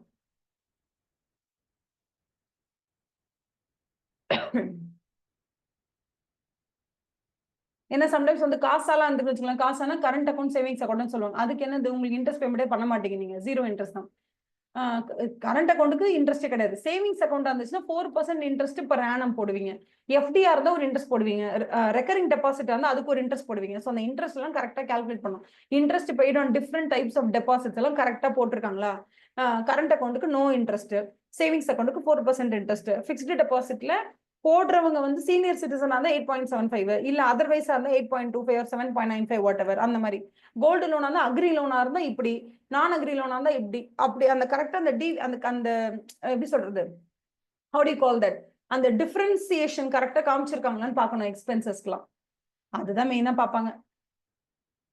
ஓகேவா? சில நேரத்துல வெயிட்டட் ஆவரேஜ் இன்ட்ரெஸ்ட் ரேட் எடுத்துப்பாங்க. ஃபார் எக்ஸாம்பிள், டோட்டல்ல வந்து என்ன பண்ணுவாங்கன்னா, டோட்டல் கரண்ட் அக்கௌண்ட் வந்து 1000 கோடி இருக்கு, சேவிங்ஸ் அக்கௌண்ட் இவ்வளவு இருக்கு, ஃபிக்ஸ்டு டெபாசிட்ஸ் நம்ம கிட்ட வந்தது ஒரு 500 கோடி இருக்கு, இது எவ்வளவு இருக்கு அப்படின்னா, டோட்டலா கரண்ட் அக்கௌண்ட்க்கு 0%, இதுக்கு ஒரு 4%, ஃபிக்ஸ்டு அசெட்டுக்கு வந்து 8.75%, இதுல இது ரெண்டா பிரியுது, இதுல சீனியர் சிட்டிசன் போட்டிருக்கவங்க இத்தனை கோடி எல்லாம் பிரிச்சு எல்லாத்துக்கும் ஒரு பர்சன்டேஜ் இருக்குமா, அந்த பர்சன்டேஜ்க்கு வெயிட்டேஜ் எடுத்துட்டு இன்டு வெயிட்டட் இன்ட்ரெஸ்ட் ரேட் ஒன்னு கண்டுபிடிச்சிருவாங்க. கண்டுபிடிச்சு அந்த டோட்டல் டெபாசிட்ஸ்ல இன்டு பண்ணி போட்டாங்கன்னா உங்களுக்கு வெயிட்டட் ஆவரேஜ் இன்ட்ரெஸ்ட் ரேட் வந்துடும். அந்த இன்ட்ரெஸ்ட் ரேட்டை நீங்க கண்டுபிடிச்சிட்டு அதை வச்சு நீங்க என்ன பண்ணலாம், நிஜமாவே இந்த பேங்கோடைய டோட்டல் இன்ட்ரெஸ்ட் பெய்டு அமௌண்ட் இருக்குல்ல, அதுவும் நீங்க ஃபிக்ஸ் பண்ண அந்த அமௌண்ட் கரெக்டா இருக்கான்னு செக் பண்ணிக்கலாம்.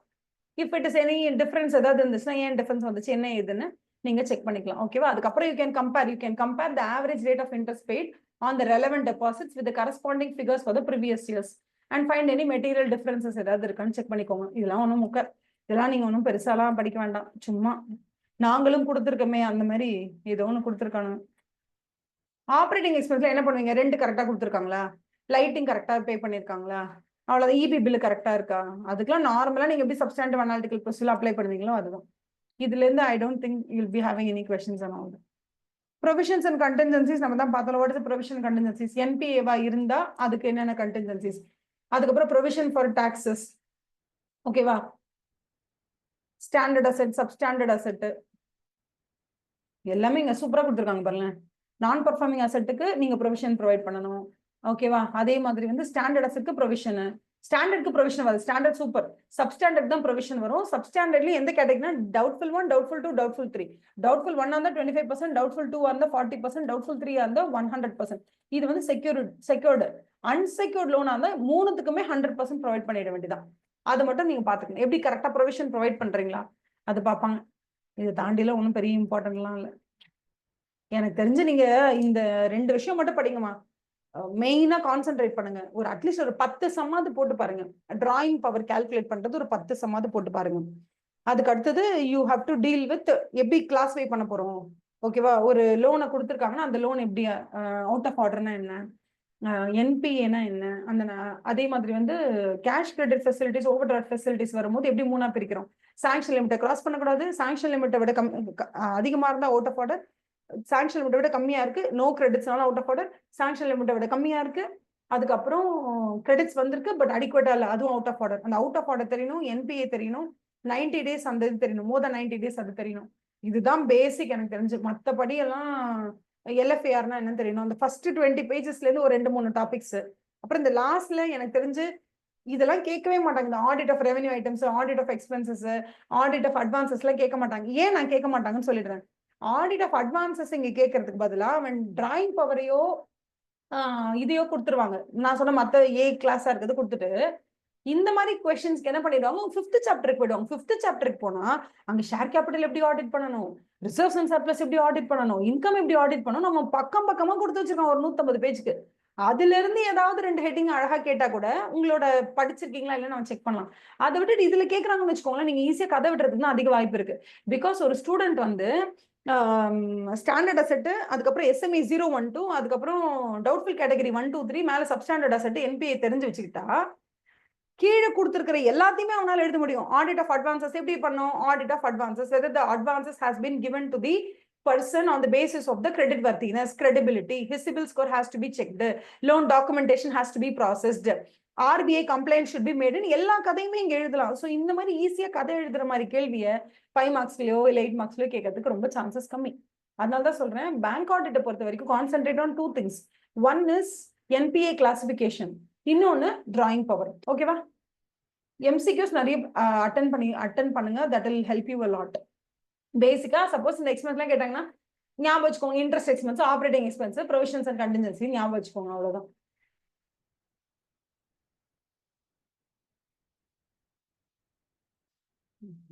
இன்கம்னா interest income, other interest income, அவ்வளவுதான். அதுதான் இன்ட்ரெஸ்ட் இன்கம். இதான் ரெவென்யூ ஐட்டம்ஸ்னா இதான் இன்கம், எக்ஸ்பென்ஸ் தான் ரெவென்யூ ஐட்டம்ஸ். இன்கம் பொறுத்த வரைக்கும் இன்ட்ரெஸ்ட் இன்கம், அதுதான் interest income. எக்ஸ்பென்ஸ்னா interest expense, provisions and contingencies, operating expense. அதுக்கப்புறம் அது பேர் என்னது, ஆடிட் ஆஃப் அட்வான்சஸ். அதை தவிர வேற ஒன்றும் இல்லை பெருசா இல்லை. Do you have any doubts in this? Bank ஆடிட்ல நான் சொன்ன அந்த 2 இது மட்டும் நல்லா ஞாபகம் வச்சுக்கோங்க, அதை மட்டும் மிஸ் பண்ணிடாதீங்க. Everything else will fall in place, ஒன்றும் பிரச்சனை இல்லை. ஸ்டாக் ஆடிட்னா என்ன தெரிஞ்சுக்கோங்க. ஸ்டாக் ஆடிட் யார் பண்ணுவாங்கன்னா, பேங்க்ல இருந்து அனுப்புற ஒரு ஆடிட்டர் வந்து அந்த கிளையண்டோட ஆஃபீஸ்க்கு போயிட்டு, யாரு அந்த பாரோவர் ஒருத்தர் இருக்காங்களா, அந்த பாரோவரோட ஆஃபீஸ்க்கு போய் அவங்க பிரசன்ட் பண்ணியிருக்கிற அந்த ஸ்டாக் ஸ்டேட்மெண்ட்ல சொன்ன மாதிரி க்ளோசிங் ஸ்டாக் இருக்கா, அவங்க நம்ம கிட்ட கொடுத்த அந்த ஸ்டாக் ஸ்டேட்மெண்ட்ல சொன்ன மாதிரி அவங்களோட சண்டே டேட்டாஸ் நிஜமாவே இருக்காங்களான்னு பேங்க்னுடைய சார்பில் போற ஆடிட்டர் செக் பண்ணி பேங்க்குக்கு ரிப்போர்ட் கொடுப்பாரு. அதுதான் stock audit. That's very important. Stock audit is very important thing. Computation of DP எல்லாம் நார்மல் தான், இதெல்லாம் உண்மை தியரி கொஸ்டின்ஸ் எல்லாம் வராது. அதுக்கப்புறமா long duration, short duration crop ஞாபகம் வச்சுக்கோங்க. ஷார்ட் இதெல்லாம் MCQல வரும். ஷார்ட் டியூரேஷன் கிராப்னா 2 கிராப் பீரியட் இருக்கு NPA கன்சிடர் பண்ண. லாங் டியூரேஷன் கிராப்னா ஒரே ஒரு கிராப் பீரியட் தான். அதுக்கப்புறம் நீங்க வந்து ஸ்டாஃப் லோன் கொடுக்குறீங்க அப்படின்னு சொன்னா எப்ப NPA கன்சிடர் பண்ணணும்னா, டிஃபால்ட் இந்த payment of installment respective due டேட்ஸ்ல வரும்போது, இங்க பாருங்க இதுல such loans or advances should be classified as NPA only when there is default in repayment of installment of principal or payment of interest on the respective due dates. The staff advances by a bank as an employer நீங்க கொடுக்குறீங்கன்னா அது other கேட்டகரியில போட்டுக்கோங்க. நார்மலா ஒரு பேங்கா அவங்களுக்கு கொடுக்குறீங்கன்னா மட்டும் advances கேட்டகரியில போட்டுக்கோங்க. அதே மாதிரி ரெஸ்பெக்டிவ் டியூ டேட்ஸ் வரும் பொழுது அது பிரின்சிபலா இருந்தாலும் சரி, இன்ட்ரெஸ்ட் ரீபேமெண்ட் இருந்தாலும் சரி, பிரின்சிபல் ரீபேமெண்ட் கரெக்டா 3 மாசம் எனக்கு வரணும். பிரின்சிபல் ரீபேமெண்ட்டே 3 மாசம் எனக்கு வரலனாலும் நான் அதை NPA கிளாஸிஃபை பண்ணுவேன். என்னன்னு சொல்லுவேன், principal repayment has not been ரிசீவ்ட்னு சொல்லிடுவேன். இப்ப இதுவே வந்து இன்ட்ரெஸ்ட் பேமெண்ட் வரலனா தானே நீங்க இன்கம் வரலன்னு சொல்லணும். பிரின்சிபல் வரலனால நீங்க எப்படி இன்கம் வரலன்னு சொல்வீங்க அப்படின்னா, பிரின்சிபல் ரீபேமெண்ட்டே எனக்கு 3 மாசம் வரலன்னா நான் அது NPA கிளாஸிஃபை பண்ணிடுவேன். ஏன்னா அது வந்து ஒரு நான் பர்ஃபார்மிங் அசெட்டா மாறிடும். எனக்கு இன்கம் வருது இல்லை, இன்கம் எனக்கு டியூங்கிறது 60 இன்ஸ்டால்மெண்ட்க்கு அப்புறம் தான் இன்கம் டியூ. ஆனா இப்போதைக்கு பிரின்சிபல் டியூ ஆகுது இல்ல, பிரின்சிபலே அவங்க என்ன பே பண்ணலன்னும் போது நான் என்ன பண்ணிடுவேன், இந்த அசெட்டை NPA மாத்திடுவேன். இன்கம் வருது வரலங்கிறது ரெஸ்பெக்டிவ் டேட் ஆன் இன்கம் எப்ப வரும், இன்ட்ரெஸ்ட் இன்கம் எப்போ வருமோ அப்பத்துல இருந்து நான் அதை I will consider as NPA. ஓகேவா?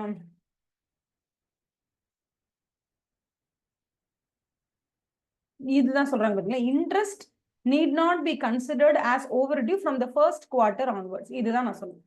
முதல் குவார்டர் ஒருத்தர் வந்து பிரின்சிபல் தான் பே பண்றாங்க, இன்ட்ரெஸ்ட் பே பண்ணல அப்படின்னா உடனே ஐயோ இன்ட்ரெஸ்ட் பேமெண்ட் வரவே இல்லை அப்படின்னு சொல்ல வேண்டிய அவசியமே இல்லை. ஓகேவா? ஃபர்ஸ்ட் குவார்டர்ல இருந்து அவங்க பே பண்றது வெறும் பிரின்சிபல் தான்.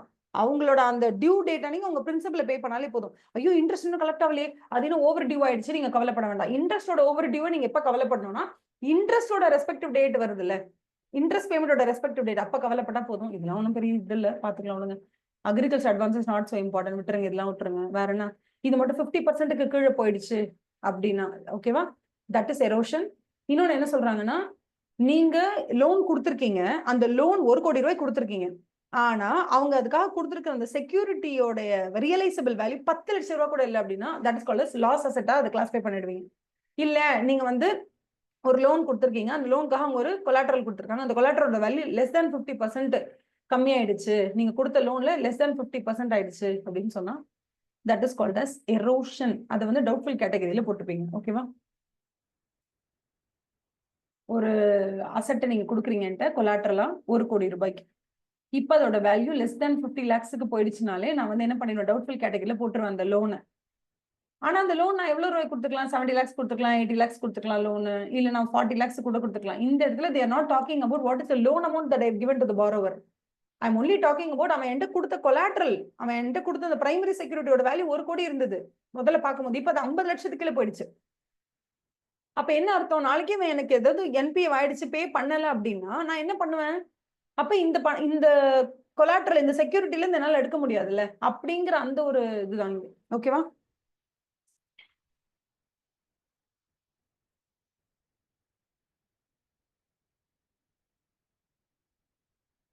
இது போன வாட்டி எம்சிக்யூல வந்திருக்கு, வராது. பட் ஸ்டில் ஒரு என்பிஏ இருக்கு அப்படின்னா அந்த என்பிஏவை நம்ம வந்து என்ன பண்றோம்? டவுட்ஃபுல் கேட்டகரிக்கு தள்ளுறதும் லாஸ் கேட்டகரிக்கு தள்ளுறதும் ஒண்ணுதான். என்னன்னா ஒரு ஒரு ஒரு விஷயம் தான். டவுட்ஃபுல் கேட்டகரிக்கு நீங்க ஒரு என்பிஏவை எப்ப தள்ளுவீங்க அப்படின்னு கேட்டா, டவுட்ஃபுல் கேட்டகரிக்கு எப்ப தள்ளுவீங்கன்னு கேட்டா, அவன் செக்யூரிட்டின்னு ஒண்ணு கொடுத்துருப்பான் தெரியுமா? அந்த செக்யூரிட்டி 1,00,00,000 இருந்துச்சு நீங்க நினைச்சீங்க. இப்ப அது என்ன ஆயிடுச்சுன்னா லெஸ் தேன் 50% ஆயிடுச்சு. அப்படின்னா அது என்னன்னு போட்டுருங்க, டவுட்ஃபுல் கேட்டகரியில போட்டுருங்க. ஒரு என்பிஏவை you will classify as doubtful category when the value of the security has decreased below 50% of the originally assessed value. And ஒரு என்பிஏவை எப்ப நீங்க லாஸ் கேட்டகரிக்கு கொண்டு போயிடுவீங்கன்னா, ஒருத்தன் நமக்கு பே பண்ண வேண்டிய அமௌண்ட், லோன் அவனுக்கு எவ்வளவு கொடுத்துருக்கீங்க? நீங்க 1 crore rupees லோன் கொடுத்துருக்கீங்க. அதுக்கு அவனுக்கு அவன் நமக்கு கொடுத்துருக்கிற அந்த செக்யூரிட்டியோட வேல்யூ என்ன நமக்கு கொடுத்தான் அவன்?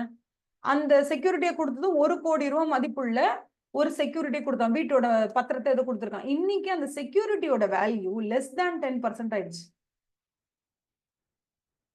ஆல்ரெடி இந்த 1,00,00,000 லோனு என்பிஏவா நான் அறிவிச்சிட்டேன். ஏன்னா 3 மாசமா அவன் வந்து எனக்கு பே பண்ணல. மோர் தேன் 3 மந்த்ஸ் அவன் பே பண்ணாம இருக்கான். அப்பயே அது என்பிஏவா மாறிடுச்சு. அந்த என்பிஏவா மாறினதை டவுட்ஃபுல்லா மாறுறதுக்கு முன்னாடியே நான் ஏன் அந்த லாஸா மாத்துறேன்னா, பிகாஸ் கொடுத்துருக்கிற அந்த செக்யூரிட்டின்னு ஒண்ணு கொடுத்தானே, அதோட வேல்யூ லெஸ் தேன் 10% தான் இப்ப போகும் போல இருக்கு. அவன் கொடுத்தப்ப அது 1,00,00,000 போன மாதிரி இருந்தது. இப்ப போய் பார்த்தா அது லெஸ் தேன் 10 lakhs தான் போகுது. அப்ப லெஸ் தேன் 10% அது போயிடுச்சுன்னா டைரக்டா என்பிஏவா இருக்கிறது என்ன ஆயிடும்? இங்க லாஸ் அசெட் ஆயிடும். இது 2 தான் வந்து ரொம்ப இம்பார்ட்டன்ட். மற்றபடி எல்லாம் ஓகே தான். Do you have any other doubts? Do you want me to explain anything further in this? Lead consortium நல்லா தெரியும்ல, அதுல ஒரு லீட் பேங்கர் தான் இருப்பாங்க. சரியா? மத்தவங்க எல்லாம் அவங்கள டிபெண்ட் பண்ணி தான் இருப்பாங்க. லீட் பேங்கர் தான் இன்ட்ரெஸ்ட் வாங்கி எல்லாருக்கும் பிரிச்சு கொடுப்பாங்க. வேற கவர்மெண்ட் கேரண்டீடுனா உங்களுக்கு வந்து சென்ட்ரல் கவர்மெண்ட் கேரண்டினா ஒன்றும் பிரச்சனை இல்லை. ஸ்டேட் கவர்மெண்ட் கேரண்டினா நீங்க அதை பத்தி யோசிக்காதீங்க. கேரண்டி இல்லைன்னு நினைச்சு நீங்க பாட்டுக்கு என்பிஏவா கிளாஸிஃபை பண்ணிட்டு போயிட்டே இருங்க. அதுக்கப்புறம் near to balance sheet date யாராவது வந்து சில ரெகுலாரிட்டிஸ் கொண்டு வராங்க. ஒரு 9 மாசமா இஎம்ஐ பே பண்ணல, கடைசியில மார்ச் 31 முன்னாடி ஒரு இஎம்ஐ பே பண்றாங்கன்னா அது ஏதோ போங்கு. So be very very very aware of those போங்கு டிரான்சாக்ஷன்ஸ் அப்படின்னு சொல்றாங்க. மற்றபடி இது வெரி வெரி இம்பார்ட்டன்ட். இது நல்லா படிச்சுக்கோங்க. இது ரிலேட்டடா ஒரு 2-3 சம்ஸ் கொஞ்சம் போட்டு பாருங்க. It will help you a lot. நானும் டைம் கிடைச்சா 2-3 சம்ஸ் போட்டு உங்களுக்கு யூடியூப்ல அப்லோட் பண்றேன். ஓகேவா? ஓவர் டியூனா என்னன்னு கேட்டுக்கோங்க. ஓவர் டியூனா டியூ டேட்டை தாண்டி ஒரு நாள் ஆயிடுச்சுனாலும் அது ஓவர் டியூ தான். அதுக்கப்புறமா இந்த talking about out of order, நான் சொன்ன மாதிரி சாங்ஷன் லிமிட்டுக்கு மேல வாங்கினாலோ இல்ல சாங்ஷன் லிமிட் கீழே but no credits for continuous 90 days, இல்லைன்னா less than sanction limit, credits are there but not enough, எப்படினாலும் அவுட் ஆஃப் ஆர்டர் தான். இந்த அவுட் ஆஃப் ஆர்டர் யாருக்கு வரும்னா ஷார்ட் டேர்ம் கிரெடிட் வாங்கினவங்க தான், over due cash credit facility வாங்கினவங்க தான். மற்றவங்க எல்லாருக்குமே வந்து 90 days தான் கவுண்ட். ஓகேவா? இதான் என்பிஏ. எனக்கு தெரிஞ்ச அவ்வளவுதான். மற்ற இதெல்லாம் ஓகேவா? இதுல படிச்சுக்கோங்க. ஏதாவது மார்கேஜ் அப்படி இல்ல pledge, hypothecation, bailment, sorry assignment, set off line வந்துச்சுன்னா கொஞ்சம் ஞாபகம் வச்சு இது எழுதுங்க. இதுல ஏதாவது ஒரு 2-3 வரத்துக்கு வாய்ப்பு இருக்கு. லாஸ்ட் எக்ஸாம்ல வருதான்னு பாருங்க. போன எக்ஸாம் பேட்ச்ல வந்துச்சுன்னா இப்போ அது ரொம்ப நீங்க கவனிக்க வேண்டாம். பட் லாஸ்ட் 2-3 அட்டம்ஸ் அது வரல அப்படின்னா கொஞ்சம் தயவு செஞ்சு மோட் ஆஃப் கிரியேட்டிங் செக்யூரிட்டியை படிச்சுக்கோங்க. எம்சிக்யூலயோ இல்ல புக் எப்படி சொல்றது 3 marks 4 marks கொஸ்டினா வரதுக்கு நிறைய சான்சஸ் இருக்கு. ஓகேவா? மற்றபடி வேற என்ன, வேற எதுவும் இல்ல. எல்சி என்ன தெரியும், லெட்டர் ஆஃப் கிரெடிட் சொல்லிட்டேன், அட்வான்ஸ் சொல்லியாச்சு, பேசில் 3 ஸ்ட்ரெஸ் டெஸ்டிங் சொல்லியாச்சு. அவ்வளவுதான்மா. ஓகேவா? shall we end the session? Do you have any doubts? Power of audit same to same தான். remuneration ஓகேமா, ஆல்மோஸ்ட் எல்லாமே முடிச்சாச்சு. நம்ம பேங்க் ஆடிட் இஸ் ஓவர். ஓகேவா? shall we finalize the session? ஓகேமா, super super super. Thank you so much. உங்களுக்கு வந்து 9th chapter, 3rd chapter, 5th chapter நான் வந்து நெக்ஸ்ட் வீக் ஃபுல்லாவே 5th சாப்டர் கொஞ்சம் கொஞ்சமா அப்லோட் பண்ணிட்டு இருப்பேன். நான் வந்து உங்களுக்கு குரூப்ல எப்ப 5th சாப்டர் நான் யூடியூப்ல அப்லோட் பண்ணாலும் உடனே நான் உங்களுக்கு ஒரு லிங்க் கொடுக்குறேன். நீங்க தூங்கிட்டு இருந்தா கூட பரவாயில்ல, அது பாட்டு நீங்க போட்டுட்டு சும்மா லைட்டா காதுல கேட்டுக்கோங்க. மெயின் எக்ஸாம்ல சப்போஸ் அது ரிலேட்டட் ஏதாவது கொஸ்டின்ஸ் வந்துச்சு, for example how do you audit the provisions and contingencies, இல்ல how do you audit the reserves and surplus, இல்ல how do you audit the other income, for example நீங்க வந்து என்ன பண்ணுவீங்க அப்படின்னா இன்வெஸ்ட்மெண்ட் இன்கம்லாம் இருக்கும். நார்மலா பிசினஸ் வந்து சர்ப்ளஸ் ஃபண்ட் ஏதாவது வச்சிருப்பாங்க. அதை கொண்டு போய் ஏதாவது ஷேர்ஸ்ல இன்வெஸ்ட் பண்ணிருப்பாங்க. அதுல இருந்து வர இன்கம் நீங்க எப்படி வந்து ஆடிட் பண்ணுவீங்க? ஏதாவது ஒரு ஹெட்டிங் கேட்பாங்க. எல்லாத்துக்குமே கீழே வந்து டிஸ்க்ளோஷர் ரிக்வயர்மெண்ட் இருக்கும். Presentation and disclosure requirement companies ஆக்ட்ல ஷெட்யூல்ல சொல்லியிருப்பாங்க. அந்த பிரசன்டேஷன் அண்ட் டிஸ்க்ளோஷர்னு ஒரு பேராகிராஃப் இருக்கும். அது வெரி இம்பார்ட்டன்ட். அது எல்லா ஹெட்டிங்லயும் நான் அந்த பேராகிராஃபை ரொம்ப ஸ்பெஷலைஸ்டா எக்ஸ்பிளைன் பண்ணுவேன். மற்றது எல்லாமே கதை எழுதலாம். ஆனா அந்த பிரசன்டேஷன் அண்ட் டிஸ்க்ளோஷரை மட்டும் கதை எழுதவே முடியாது. அதனால எல்லா ஹெட்டிங்லயும் அந்த பிரசன்டேஷன் டிஸ்க்ளோஷர்னு ஒன்று இருக்கும் பாருங்க. அதை மட்டுமாவது நம்ம படிச்சுக்கணும். படிச்சுட்டா அதுல இந்த ஏதாவது கொஸ்டின் வந்தா கூட நம்மளால அட்டன் பண்ண முடியும் தாராளமா. That I will help you with. வேற ஏதாவது ஹெல்ப் வேணும்னா I'm always available. Probably not இந்த டெய்லி லைவ் கிளாஸ்ல நம்ம அட்டன் பண்ண மாட்டோம். But still I will be available through WhatsApp. சரியா? Shall we call it today? முடிச்சுக்கலாமா? All the best. சூப்பரா படிக்கணும். செம்மையா மார்க் வாங்கணும். ஓகேவா? செம்மையா மார்க் வாங்கணும். நல்லா படிக்கணும். நல்லா பாஸ் பண்ணணும். சூப்பர் மார்க் வாங்கி வெளில வரணும். Okay, all the best. Thank you so much. Have a nice day. Bye bye bye bye bye. Pass பண்ணதுக்கு அப்புறம் எல்லாரையும் நேர்ல பார்க்கணும் ஒரு நாள். ஓகேவா? அதனால சூப்பரா எக்ஸாம் எழுதிட்டு நேர்ல வந்து ஒரு வாட்டி பாருங்க. வில் மீட் அப்.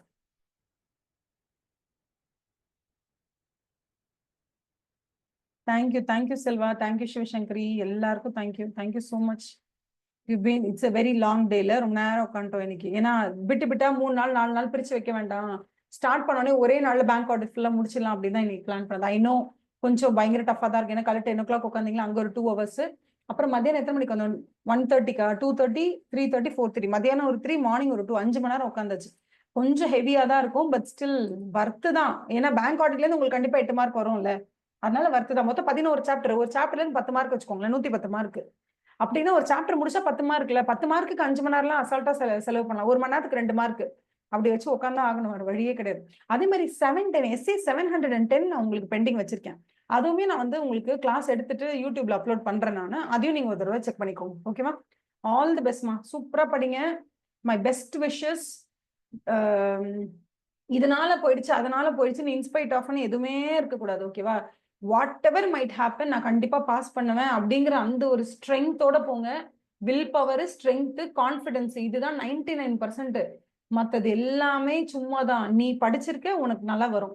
நான் படிச்சிருக்கேன், நான் பாஸ் பண்ணுவேன். நான் படிச்சிருக்கேன், நான் பாஸ் பண்ணுவேன். இதை மட்டும் யோசிங்க. ரிசல்ட் வரும்போது நான் பாஸ் மட்டும் தான் பண்ணுவேன்னு யோசிங்க. மைண்ட் பவருக்கு அவ்வளோ இருக்கு. நீங்க போடுற உழைப்புக்கு நீங்க அப்படி யோசிங்க. மேனிஃபெஸ்ட் பண்ணுங்க. செம்மையா படிங்க. நிறைய எழுதி பாருங்க. தினம் 4 பக்கத்துக்கு எழுதி பாருங்க. எத்தனை 3 பேப்பர் எழுதுறீங்கன்னா 3 பேப்பருக்கு உயிரை கொடுத்து படிங்க. எக்ஸாம்ல போய் பிரசன்ட் பண்ணுங்க. கண்டிப்பா பாஸ் தான் வரும். ஓகேவா? All the best. Thank you so much. essay 265 இருக்குல்ல? Okay done Sivasankari. essay 265 and essay 710 I'll update. Except that everything is fine. Okay ma, all the best. Super. Thank you.